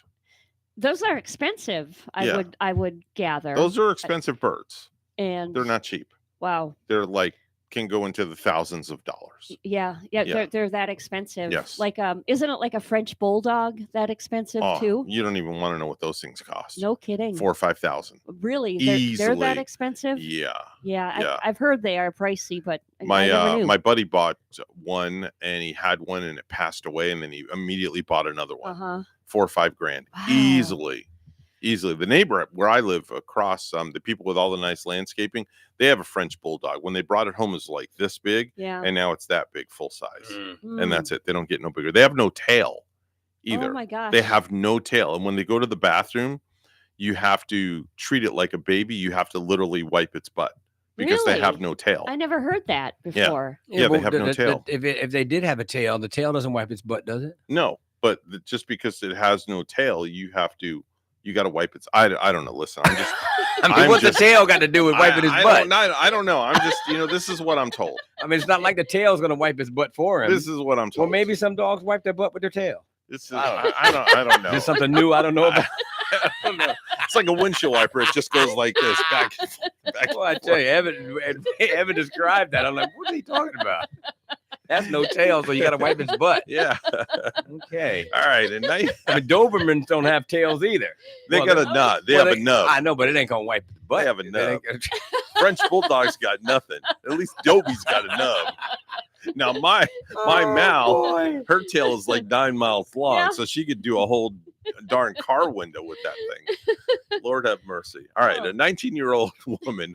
Figures G would do a flip on that. Okay. A 19-year-old woman was arrested recently at a Phoenix airport last Tuesday for attacking 3 TSA agents because they wouldn't let her keep her apple juice while she boarded the plane. Her name's Micaiah Coleman. She was going through security around 6 a.m. when they apparently seized the juice because of their policy on liquids. She completely flipped out, walked around a barrier to grab the bin with all her stuff in it, and tried to get her apple juice back, but they wouldn't let her. So she jumped on the table, hit the TSA agent at the head, and ripped his shirt off. When they tried to restrain her, she punched a female TSA agent and yanked that TSA agent's ponytail and dragged her around. She then bit a third agent who tried to stop her. She bit an agent? She bit a third agent. 2 agents ended up in the hospital, and 450 passengers were inconvenienced, and their flight was delayed, all because of this.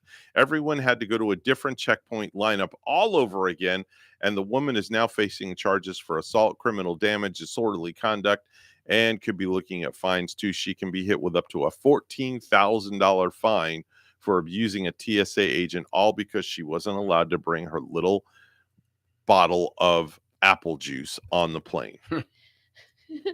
Apple juice. Some people just don't know how to follow the rules. Apple juice. Apple juice. That just doesn't make any sense. Apple juice. Would you get that upset over apple juice? No. I mean, come on. Well, maybe if it was Mott's apple juice. Now, Mott's is, Okay. Mott's. It has to be Mott's. What if it's another brand?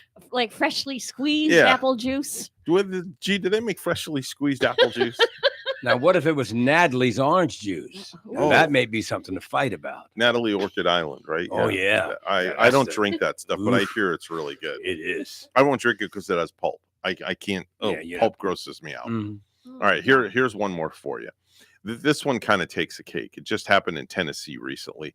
Police allege a sleeping hotel guest in Nashville, Tennessee, woke to find the night manager in his room sucking on his toes. Oh my gosh. Visualize that, my Bonnie. goodness. Yeah. The suspect, David double-jointed, Neal. Yeah. The suspect, David Neal, who's 52 years of age, the manager of the Hilton Nashville downtown, has now been arrested and charged with aggravated battery and assault. That was at a Hilton? Yes, at a Hilton. The Nashville police say the manager made a key card to gain access to the hotel room and entered the room at about 5 a.m. recently. The guest, who was visiting from Texas, told police he woke up to find the manager sucking on his toes. Oh, wow. The man said he confronted the manager as he recognized him as the one who checked him in earlier in the day, who had entered his room previously the day to fix the television that was broken. The night manager admitted to police entering the guest room, but claimed it was because he had smelled smoke and wanted to check on the guest. Wow. Yeah. Now that's a story. That's a story. Be careful when you go check into a Hilton and make sure the manager does not have a toe fetish, so to speak. Or make sure he's not double jointed. Yeah, thank you. Oh, geez. Good morning. You're on the radio.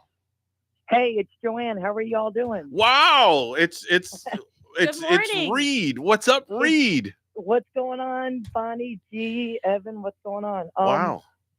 So I was just happened to see that you were live on your Facebook, Evan, and then you started talking about this apple juice. Yeah. Listen, I went flying recently, and I realized that most people are just one apple juice away from losing their, you know what? Like like people are not. You think they're going away on a trip? They should be happy. They're on vacation.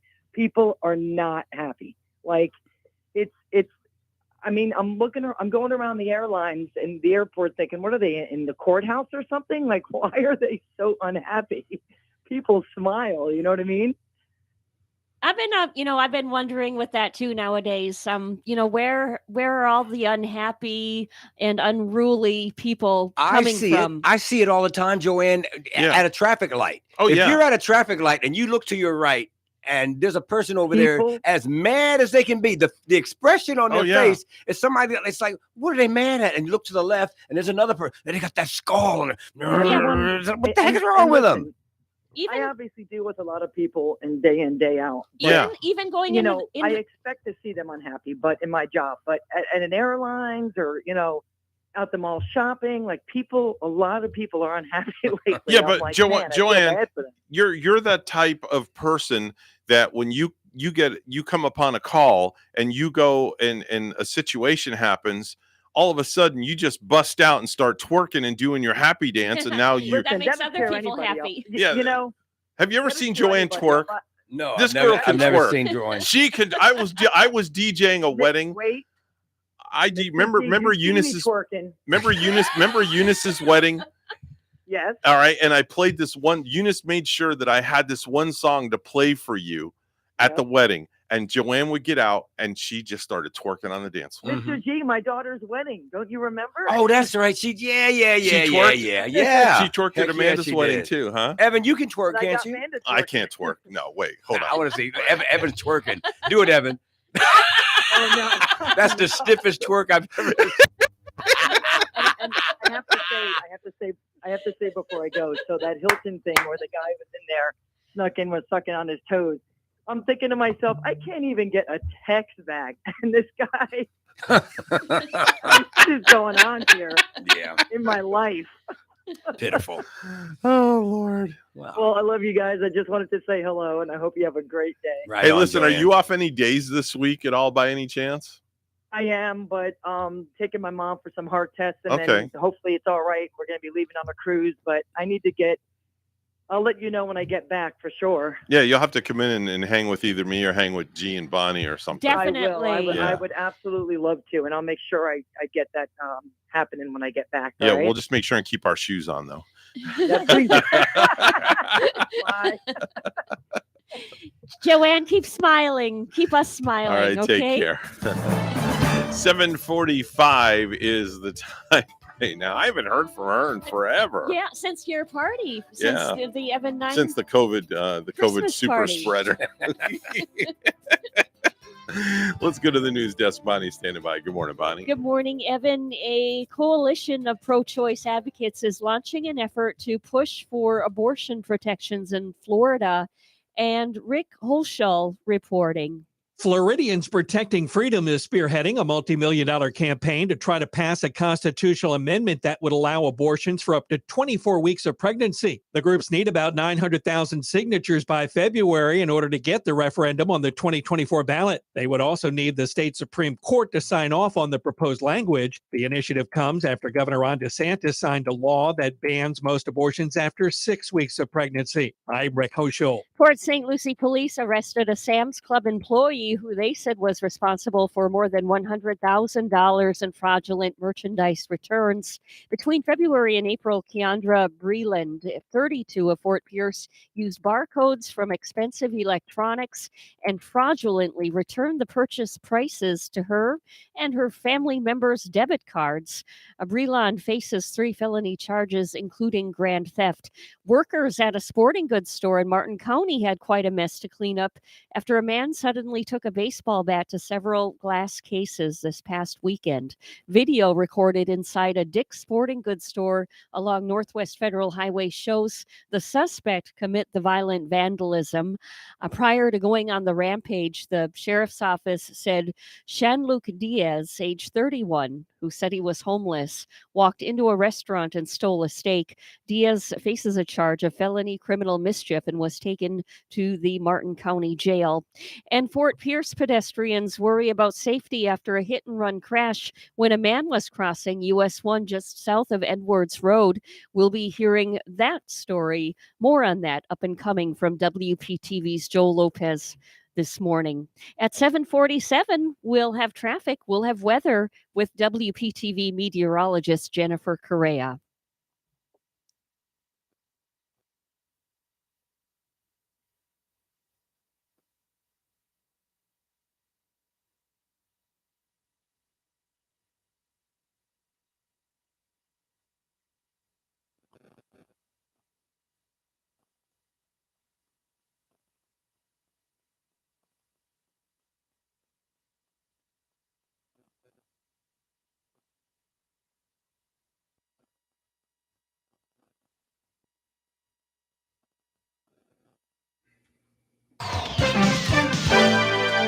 7:48 is the time on a blended show this morning. Time to take a look at traffic right now. That accident 95 northbound down in West Palm at Palm Beach Lakes Boulevard.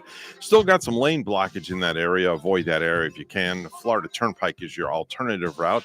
All your side streets on the Treasure Coast are accident-free. If you see something, say something. Do give us a call. 772-220-9788. 772-220-WSTU. 68 degrees under sunny skies here on the Treasure Coast. Time for a look at weather once again with WPTV's meteorologist, Jennifer Correa. It's a nice and dry start this morning. We're starting off with temperatures in the low to mid 60s, mainly clear skies, and it will stay dry this afternoon. So expect lots of sunshine again this Tuesday with temperatures a little warmer this time, warming up to highs in the mid to upper 80s this afternoon, around 87 degrees for the high. Then as we head into tonight, we'll keep things dry with a few clouds, overnight lows dropping into the mid and upper 60s.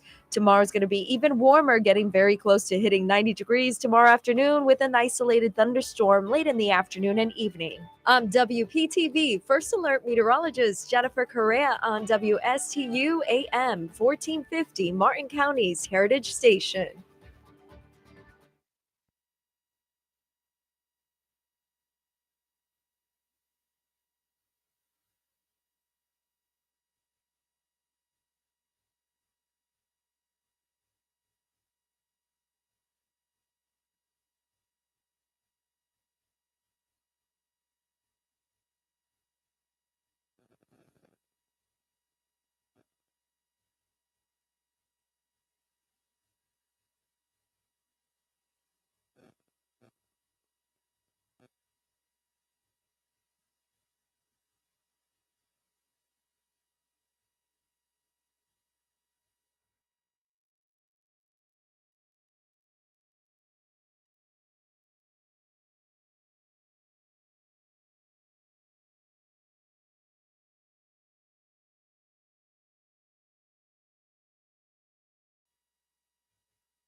The Get Up and Go Show would love to hear from you live on the air.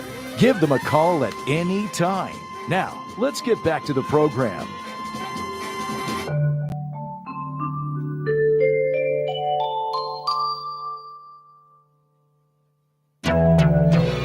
Happy birthday to you. This is your day. On this day for you, we're gonna love you in every way. This is your day, your day. So, Bonnie, you just informed me we have somebody on our staff that is celebrating a birthday.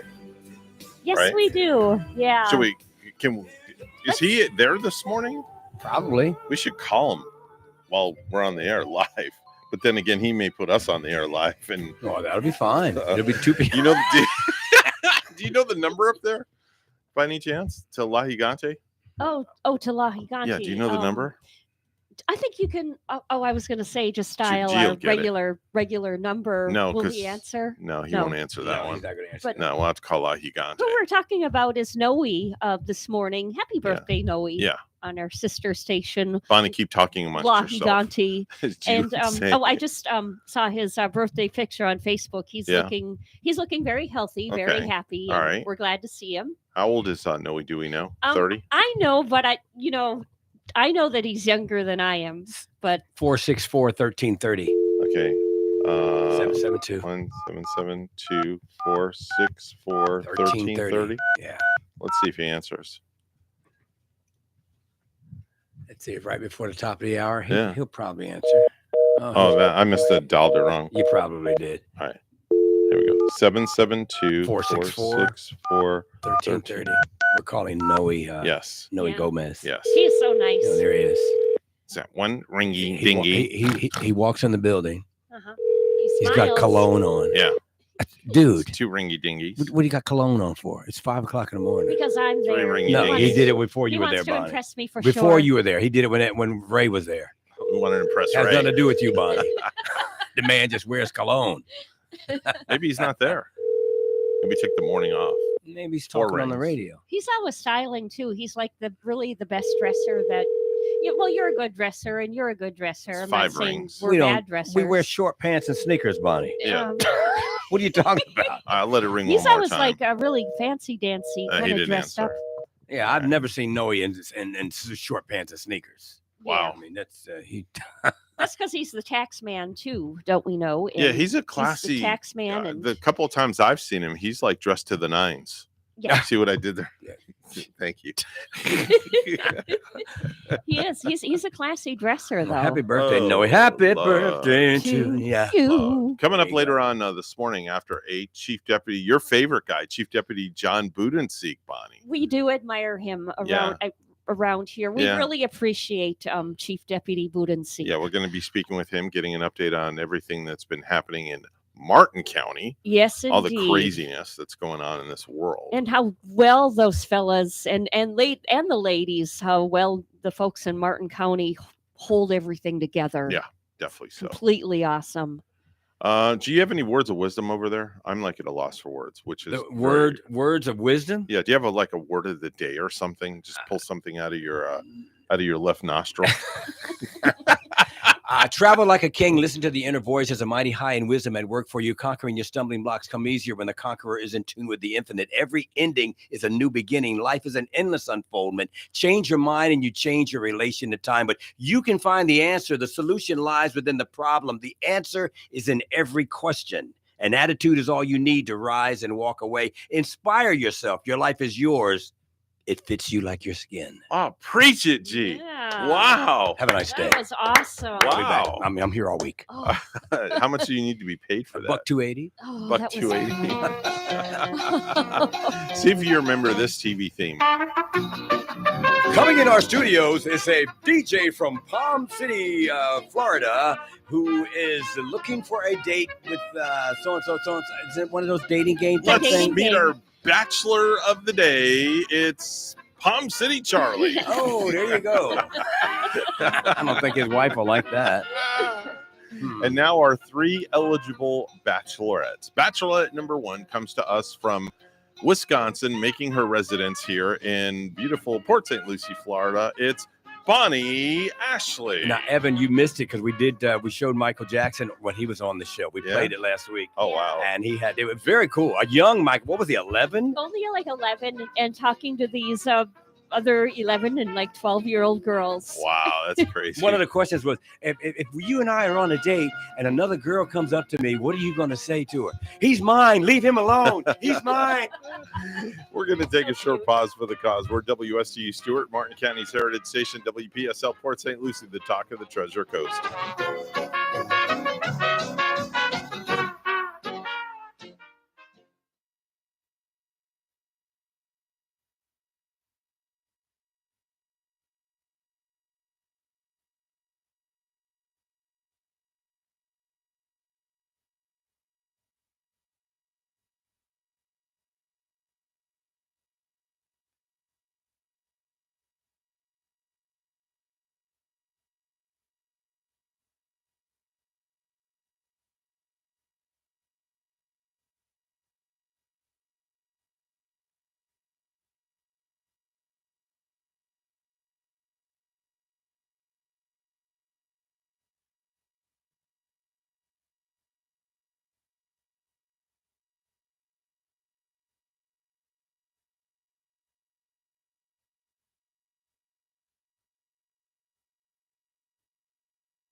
Coming to you live from Stuart, Florida, the greatest little town in the world, it's the award-winning, critically acclaimed Get Up and Go show on AM 1450 WSTU. You're invited to call the show anytime at 772-220-9788.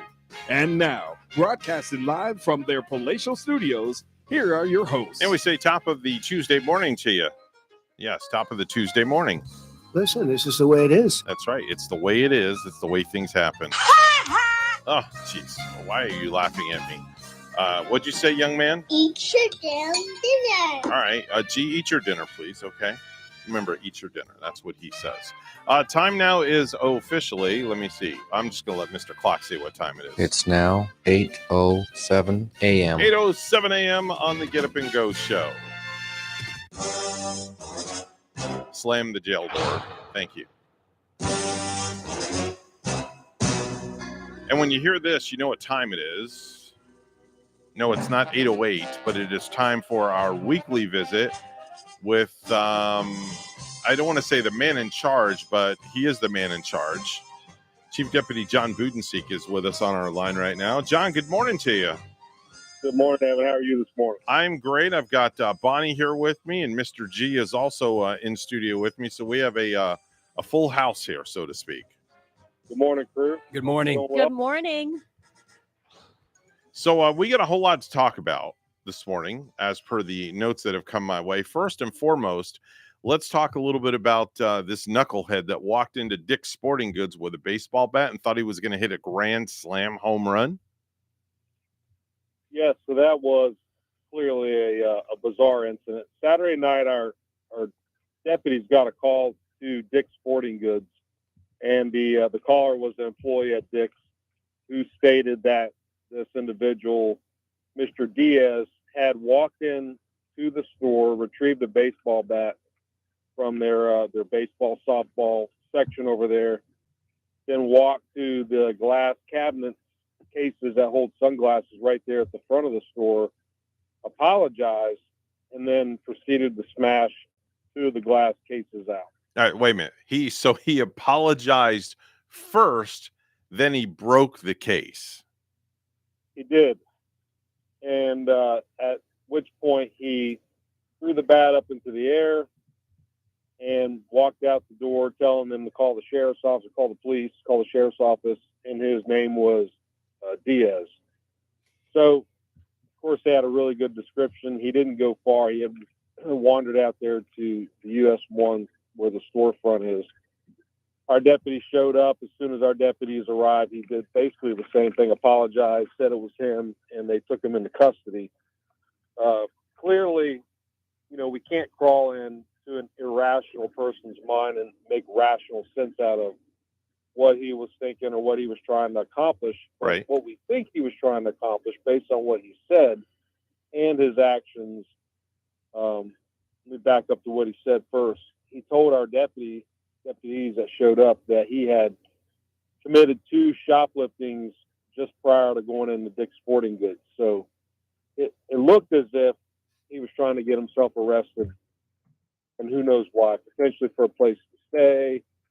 He told them that someone had been following him for 11 years. Of course, that's an irrational statement, but it seemed to be true to him in his mind. So I guess the bigger picture is, is this person homeless looking for a place to stay, or is he mentally ill, not knowing what to do, or is it a combination of the two? We're really not sure, but we know where he is right now, and that is over at the jail at 800 Monterey Road. Yeah, getting 3 square meals a day. He is. He, goes without saying that he did a considerable amount of damage there at the sporting goods store. Customers that were in the store were no doubt extremely alarmed by what was going on. They didn't know if it was a robbery or someone was being attacked. The store employees, felt the same way. But thankfully, his actions weren't directed at any one individual, and he was taken into custody without any altercations with our deputies. So you can just imagine how shocked the, like you mentioned, the employees in the store must have been. The shocked look on everybody's faces and the feeling of that.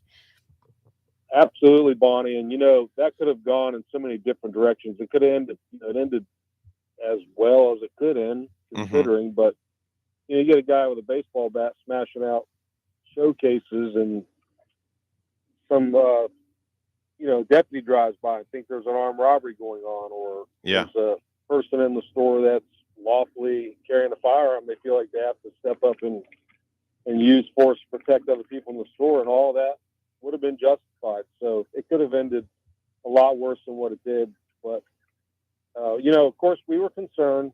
We watched the national trends, and we're not going to allow these crazy people to just go violently destroy stores and, do what they've been doing mainly out west. But this did not seem to be that case. This seemed to be a case where this gentleman, I call him a gentleman, that's a loose term, but tried to get himself arrested. It didn't work, so he took drastic measures and got himself arrested. Talk to me a little bit about the current homeless population and the challenges that the sheriff's office sees. Some challenges such as like mental health and in some cases lawlessness. Yes. So this kind of highlights that issue that we have, and it's not isolated here in Martin County. It's really across the country. But, this individual was homeless. He had just been released from the hospital that day and probably had nowhere to go. But the homeless situation in Martin County, we try to do a survey and see how many homeless individuals we have. It's really a fleeting number, but we think there's between 200 and 250 homeless people here in the county. And in the last couple of years, post-COVID, the face of homelessness here has changed. There's always been the and I'm not picking on, but like the single lady who's trying to raise a family, doesn't have the money.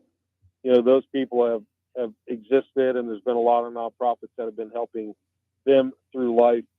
Then there have been that class that you would automatically think of when you think of homeless, the panhandlers, those that do suffer from some kind of mental illness or some kind of drug or substance abuse issue. The ones you see out panhandling, you drive down US 1, you may see a tent in the woods. But the newer group that we've been dealing with, and it's a pretty significant group, is the group that actually goes to work. They have a car, they have a phone, they're trying to do the right thing, but they just simply can't afford to live here locally in Martin County or St. Lucie County. And we ran into that primarily on the causeways. We were getting a lot of complaints of people sleeping on the causeways. And our deputies went out there with a mission to trespass these people and run them off, and learned pretty quick that they were dealing with hardworking people that would be at work at 7 o'clock, 8 o'clock the next morning. But, then they weren't using drugs or alcohol or any of that stuff, mentally ill or any of that. They just simply didn't have the money to survive. And Evan, it was pretty significant. It was like 40 people in that class while those guys were doing that operation. So it is a problem here. South Florida, our weather is, it's hot, but we don't have freezing rain and snow and all that. So people are attracted to come to Florida because it's easier to be homeless down here, unfortunately.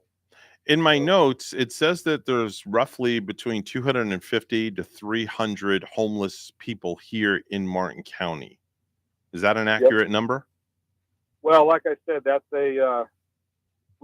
it's a close number. There's no definitive number. These homeless individuals, a lot of them are transient. They move through the county. So we think, Evan, but it's not a solid number. And of course, we do work with our nonprofits to try to ascertain how many people they're dealing with. There are some great organizations that are helping these individuals. But they do create a lot of work for the sheriff's office and law enforcement in general. They, unfortunately, are responsible for a lot of petty crimes, petty thefts, trespassing, just different things that would happen because they are not thinking clearly because of their mental illness or something.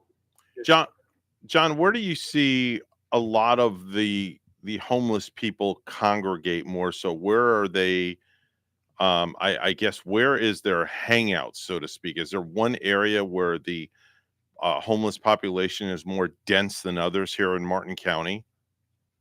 There is, and there's a couple reasons why. So they always tend to stay near stores, major box stores or restaurants or areas where they can walk to and panhandle or get free food or get something from these stores because they don't normally have a means of transportation.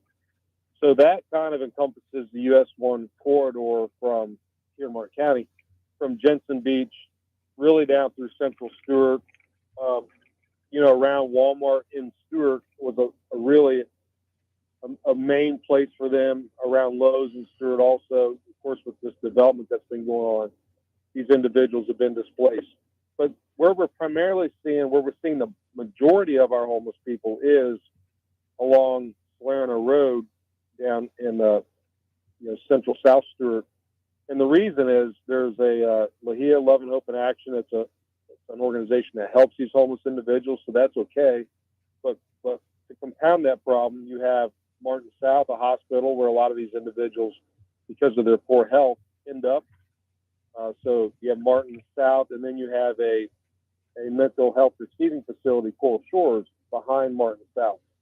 So people come to both of these locations, the hospital and the mental health facility.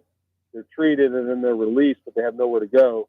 And then we find them setting up shop there along Salerno Road. So they're kind of sprinkled through, again, the US 1 corridor, but that would be our main spot right now in Martin County. All right, very good. Our special guest is Chief Deputy John Budenseek with the Martin County Sheriff's Office. He joins us each and every Tuesday morning, giving us an update on all things that have happened over the last 7 days in Martin County. John, always a pleasure. Look forward to speaking with you soon. Have a great day. Pleasure was mine. Y'all have a great day. Talk to you later. Bye-bye now. It's time for the Precious Metals Report. It's brought to you by our good friends at St. Lucie Jewelry and Coin. Gold is opening up this morning at $2,031 an ounce. Silver opening up at $25.51 an ounce. That is the Precious Metals Report, and it's all brought to you by our good friends over at St. Lucie Jewelry and Coin.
$8:20 is the time right now on the Blended Show this morning. Let's go to the news desk where Bonnie is standing by with the morning headlines. Good morning, Bonnie.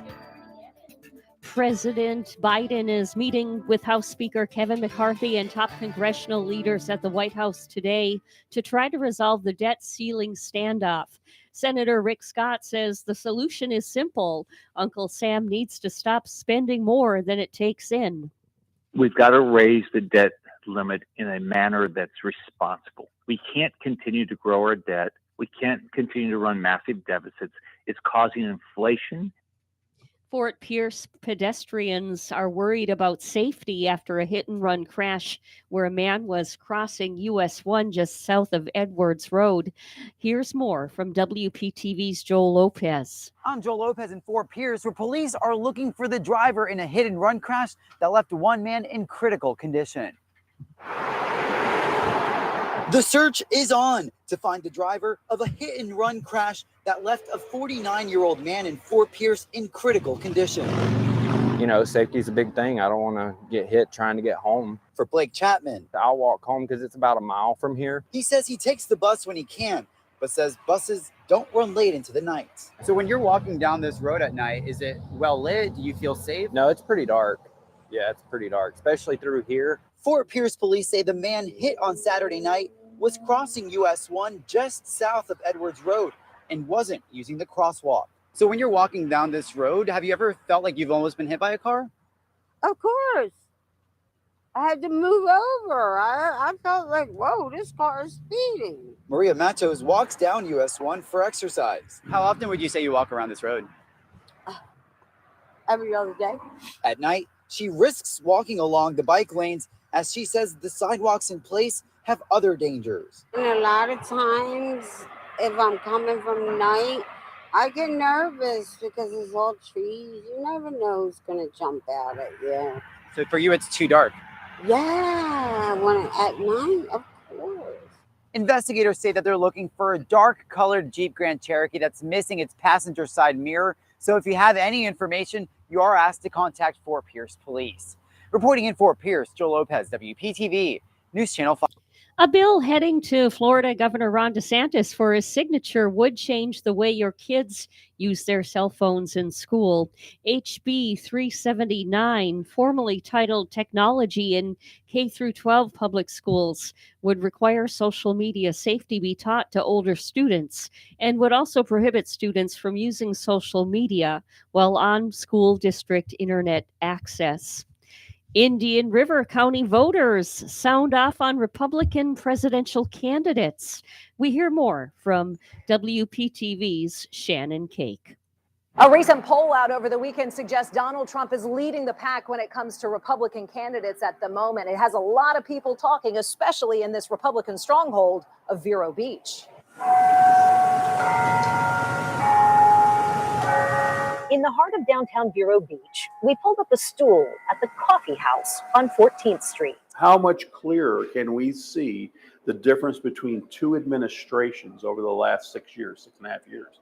It's like night and day with the economy, gas prices, food prices. Dr. John Vacchiano is the newly elected Indian River County Republican Party chairman. I've talked to some who have been lifelong Democrats, and they just feel like the party has literally left them. They've moved so far left, it's become so extreme. Vacchiano believes his party is perfectly positioned to win the White House come 2024. We love President Trump. We love Governor DeSantis. That's number one. For some reason, in the Republican Party, we're choosing sides, and we don't want to really do that. We have a good platform. We have what I call American First platform. To me, it doesn't matter if it's a Republican or a Democrat or independent, as long as they find a decent human being to do the right thing. I'll be very happy. Yeah, it's getting hot, right? Yeah, that's my thought. So you don't like Governor DeSantis and you don't Oh, God, no. and former President Trump? Oh, God, no. Neither. No, absolutely not. Definitely not voting for Trump again. That was a mistake. And DeSantis? Probably. This woman says DeSantis visiting their beachside town has made a big difference. Every Wednesday, where do you find your guests? As for Vacchiano, he's pulling for Trump in 2024 and then DeSantis come 2028. I'm hoping to get some people with a different perspective than I have. Besides RNC chair here, he's a pastor at a local church and a podcaster too. To me, it's more than a Republican and Democrat issue here. This is an American issue. Let's get back to our true American traditional values of what does it mean to live in the United States of America. This experiment called America has never been tried anywhere else on the planet. And this is the longest lasting constitutional republic we've ever had. So as Ben Franklin was asked, what kind of government have you given us, Dr. Franklin, after the Constitutional Convention? He said, a republic if you can keep it. And that's what I think the battle is. In Vero Beach, Shannon Cake, WPTV, News Channel 5. A father has been charged after punching a 63-year-old umpire during a high school baseball game in Central Florida, authorities said. During a game on April 18 at Liberty High School in Kissimmee, the father of a player approached the umpire, a disabled veteran, and knocked him out after an argument between the official and a player. Osceola County Sheriff Marcos Lopez said at a news conference Wednesday, Jorge Aponte Gonzalez, age 41, faces charges of battery on a sports official and disruption of a school function, a sheriff's office arrest warrant shows. And Burger King plans to close as many as 400 restaurants by the end of this year. Burger King, which has its corporate headquarters in Miami-Dade County, didn't disclose which locations would be closed or provide specific closure dates. News time is at 8:27, and we'll have traffic and weather coming up with WPTV meteorologist Jennifer Correa.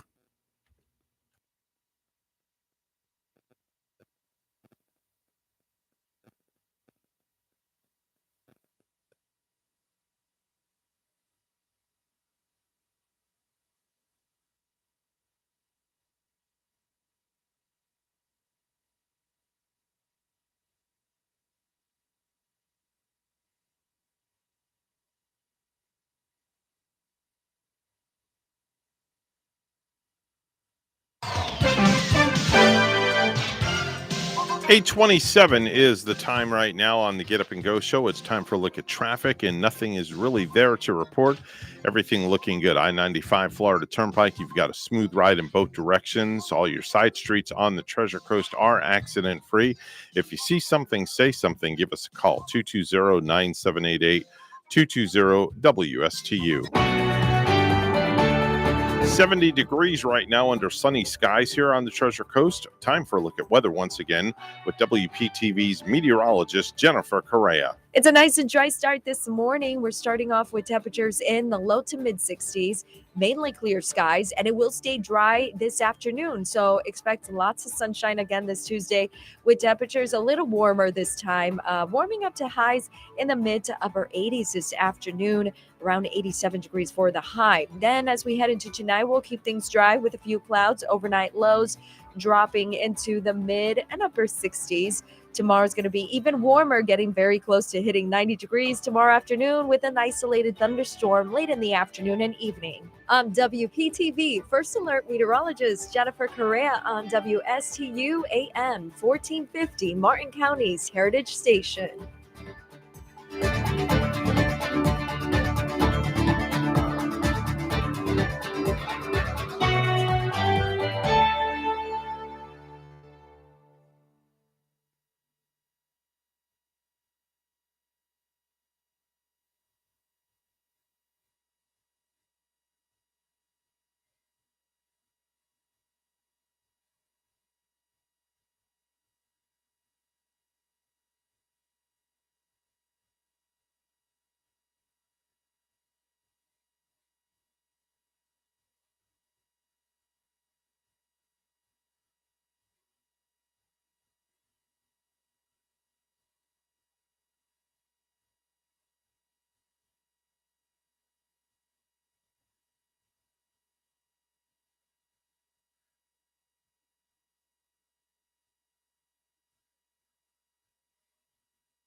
You're listening to the Get Up and Go Show on Martin County's Heritage Station, AM 1450 WSTU. Now, let's get to the program.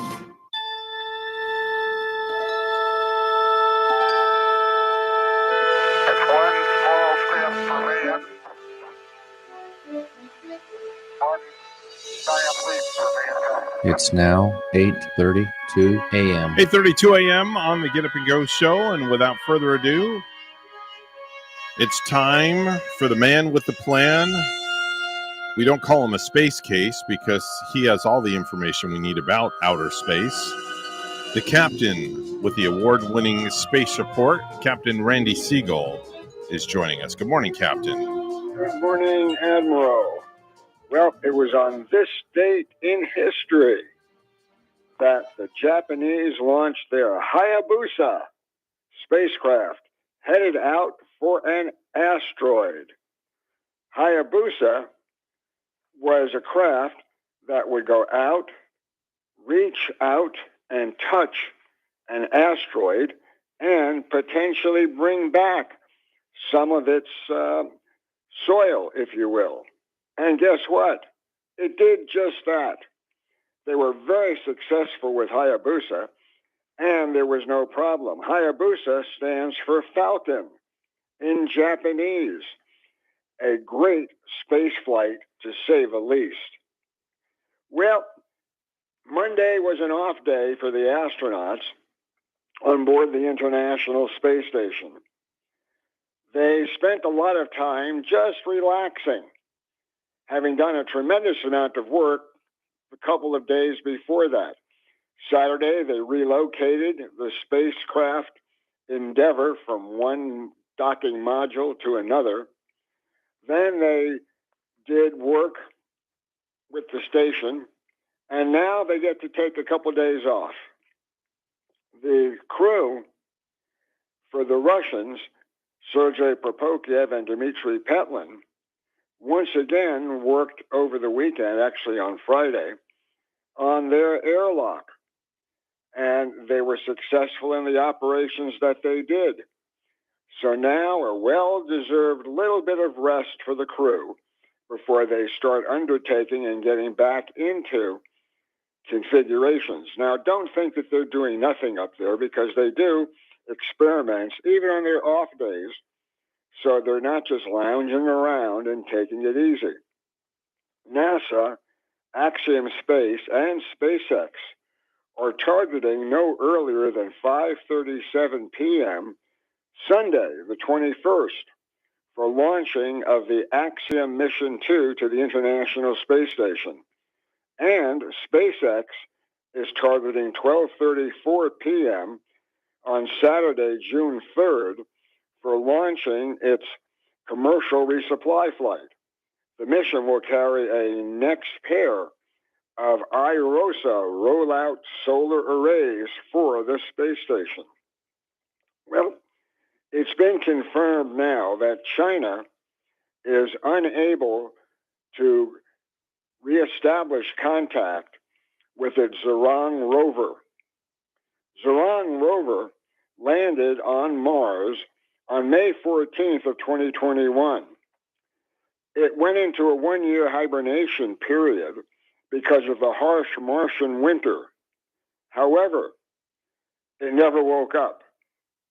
It appears that the vehicle's internal mechanisms and solar cells were covered with dust so well that they were unable to absorb the sun's light in order to provide electricity. It's one of those things that happens, and all of a sudden it could wake up. But the chances of that happening are not very good. It's now been 17 years and 3 months and counting since NASA launched its New Horizons spacecraft in 2006. They took close-up pictures of Pluto and then have been heading out into the solar system. The views that they have gotten have been tremendous. they are taking views of stars that are way out in space, and they're getting more pictures in order to analyze just how well that spacecraft is doing. At the end of this month, or possibly a little bit sooner, we're going to see the next launch take place of the Virgin Galactic spacecraft.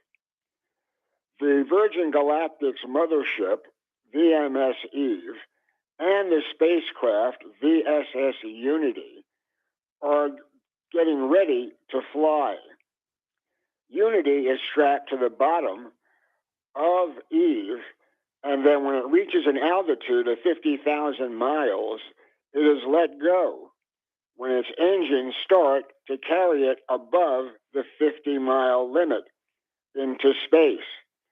On board that spacecraft will be Jamal Gilbert, who's been with Virgin Galactic since 2019, Christopher Huey, who joined Virgin in 2016 as a flight science engineer, Luke Mays, a NASA veteran who is now Virgin Galactic's astronaut instructor, and Beth Moses, who has flown to space on 2 previous Virgin missions.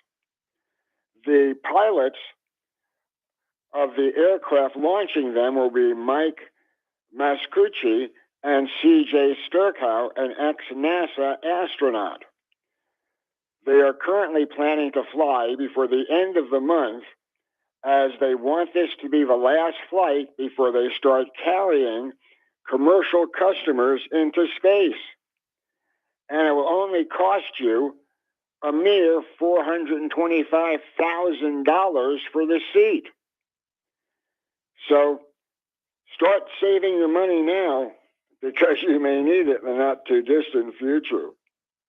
The Artemis II mission that will be going around the moon will be able to send back images of the moon using lasers to high beam definition footage. This is the first time that NASA will use laser beams to send back data to Earth from the moon. It'll give us a whole lot more information in a much quicker time frame. So we hope that that is successful as well. Tomorrow is going to be a big day, because tomorrow China launches its Shenzhou resupply mission, which will dock with the Chinese space station. That launch is scheduled for 9:40 a.m. tomorrow morning. And then tomorrow at 4 p.m. from Vandenberg Space Force Base, a Falcon 9 will launch with additional Starlink satellites. And not to be outdone, on the 11th from Cape Canaveral, SpaceX will launch another batch of Starlink satellites. So we have a number of vehicles ready to be launched. While SpaceX captured everybody's imagination and headlines with its Starship, Blue Origin, the company founded by rival billionaire Jeff Bezos, began ramping up his own reusable heavy lift rocket and a reusable spaceship-like vehicle. The New Glenn rocket, listed as having a payload capacity of 13 metric tons to geostationary orbit, or 45 metric tons to low Earth orbit, is scheduled to fly in the not too distant future. The New Glenn is making great progress at the Cape, where it is being built in the facilities at the Kennedy Space Center area. So as we can see, a lot is going on to produce more vehicles closer to their launch facilities, allowing them to have greater capacity. The New Shepard, that will be flying is certainly one that will go on several times. They have increased everything to make it work better.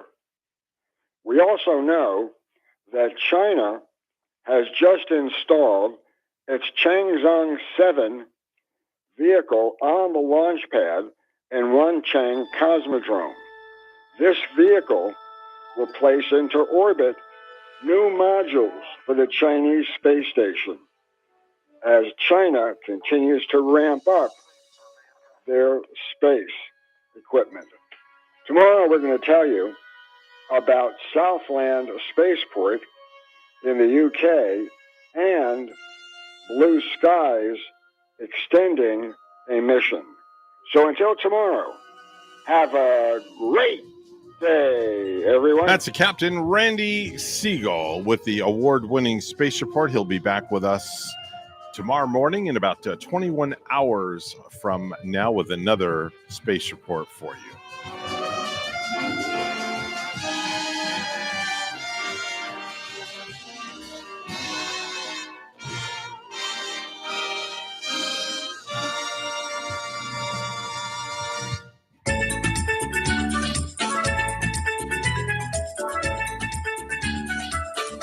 Ellie's Downtown Deli wants to tell you about their newest location, their second location. It's Ellie's Dockside Deli, 3565 Southeast St. Lucie Boulevard. They're now serving breakfast and lunch. They're open from 6 a.m. to 2 p.m. Wednesday through Sunday, only Wednesday through Sunday. They're located in the Sailfish Marina right next to Sanskrit Park in the McCall, 772-291-2706. The best part about this, you can come by boat, come by car. Either way, you cannot beat the view. It's Ellie's Dockside Deli, 3565 Southeast St. Lucie Boulevard in the Sailfish Marina, and tell them, tell Chef Mark that G and Bonnie and myself always sent you there. But don't go today because they're not open. Go tomorrow. 8:45 is the time right now. Final look at news. Here's Bonnie with the headlines. Thank you, Evan. A coalition of pro-choice advocates is launching an effort to push for abortion protections in Florida. And Rick Hochel reporting. Floridians Protecting Freedom is spearheading a multi-million-dollar campaign to try to pass a constitutional amendment that would allow abortions for up to 24 weeks of pregnancy. The groups need about 900,000 signatures by February in order to get the referendum on the 2024 ballot. They would also need the state Supreme Court to sign off on the proposed language. The initiative comes after Governor Ron DeSantis signed a law that bans most abortions after 6 weeks of pregnancy. I'm Rick Hochel. A bill heading to Florida Governor Ron DeSantis for his signature would change the way your kids use their cell phones in school. HB 379, formerly titled Technology in K-12 Public Schools, would require social media safety be taught to older students and would also prohibit students from using social media while on school district internet access.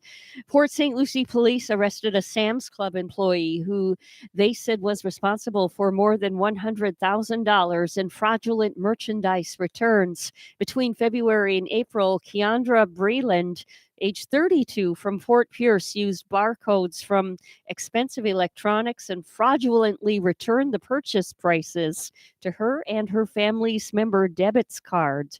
In this case, it was a trusted employee who accessed a stolen PIN number that she had taken from a manager. Police said they are looking into possible arrests. None of the items involved were ever removed from the store. Breland faces 3 felony charges, including grand theft. And Disney World visitors should be aware of some changes to the ticket buying process. Disney announced yesterday that starting in January 2024, it'll no longer require reservations for date-based tickets. Also, annual pass holders and cast members will be able to visit without a reservation on what Disney calls good-to-go days. 8:47, and we'll hear traffic and weather with WPTV meteorologist Jennifer Correa. Time for a look at traffic right now on the Get Up and Go show. No real incidents to report out there. Everything looking good. I-95 Florida Turnpike, nice and smooth. You've got a smooth ride in both directions. All your side streets on the Treasure Coast are looking good as well. That's your latest look at traffic. 72 degrees right now under sunny skies. Let's go right to meteorologist Jennifer Correa with an update. It's a nice and dry start this morning. We're starting off with temperatures in the low to mid 60s, mainly clear skies, and it will stay dry this afternoon. So expect lots of sunshine again this Tuesday with temperatures a little warmer this time, warming up to highs in the mid to upper 80s this afternoon, around 87 degrees for the high. Then as we head into tonight, we'll keep things dry with a few clouds, overnight lows dropping into the mid and upper 60s. Tomorrow's going to be even warmer, getting very close to hitting 90 degrees tomorrow afternoon with an isolated thunderstorm late in the afternoon and evening. I'm WPTV First Alert meteorologist Jennifer Correa on WSTU AM 1450, Martin County's Heritage Station.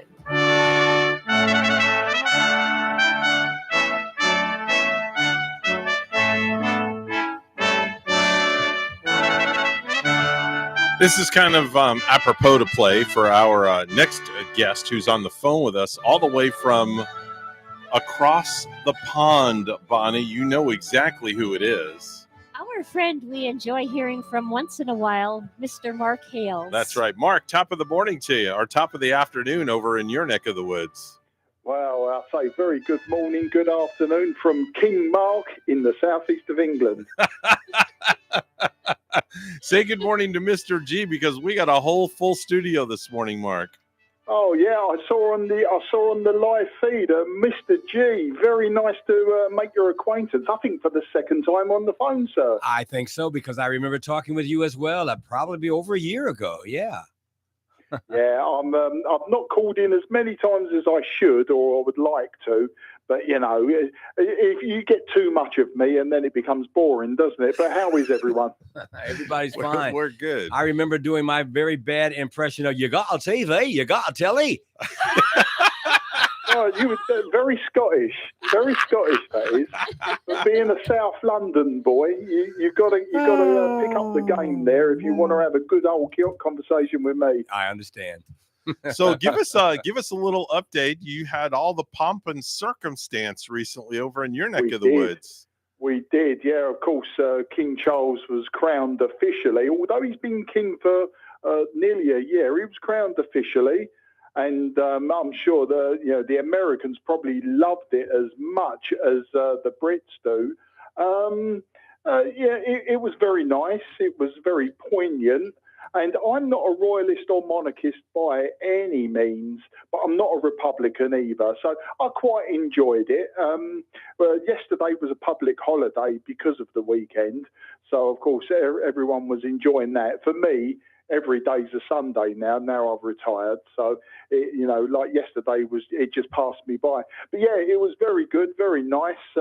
It sort of brings the country together. It gels everyone to a certain extent. I'll say everyone, 99% of the country comes together.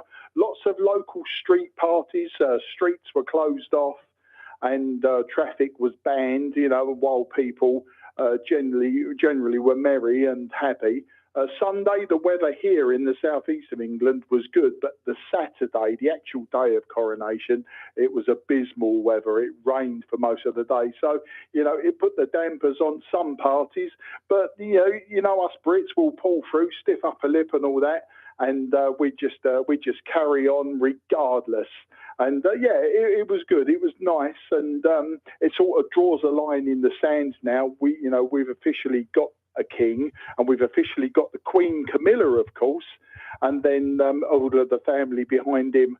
And I would imagine that now William is being groomed and put in the right direction to become king himself. I would imagine in the near to mid future. I wouldn't say distant future because Charles is already quite old. But that was the story. Yeah, all right. Very enjoyable. Now that church, I'm sorry, go on, Bonnie. Oh, yeah, we've been seeing it all over here. William and Kate, the king and queen in waiting. But I was just going to ask you, were you as nervous as I was when they were placing the crown on their heads?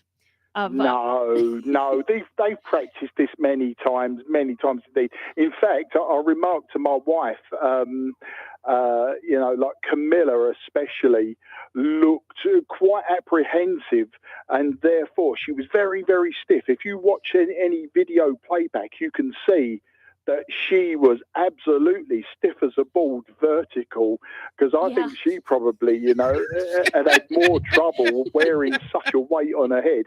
Charles has obviously practiced this for 70 years of his life. Yeah. I mean, there is a joke, and there's good memes around that, 70-year-old man finally gets a job from his mum, And, the look on her face, though, I was worried about Camilla. Yes, I was worried about it because she didn't look comfortable. Us Brits as well, we like a farce as well. So if the crown had fallen off, that probably would have had the most hits on YouTube. Oh, heck yeah.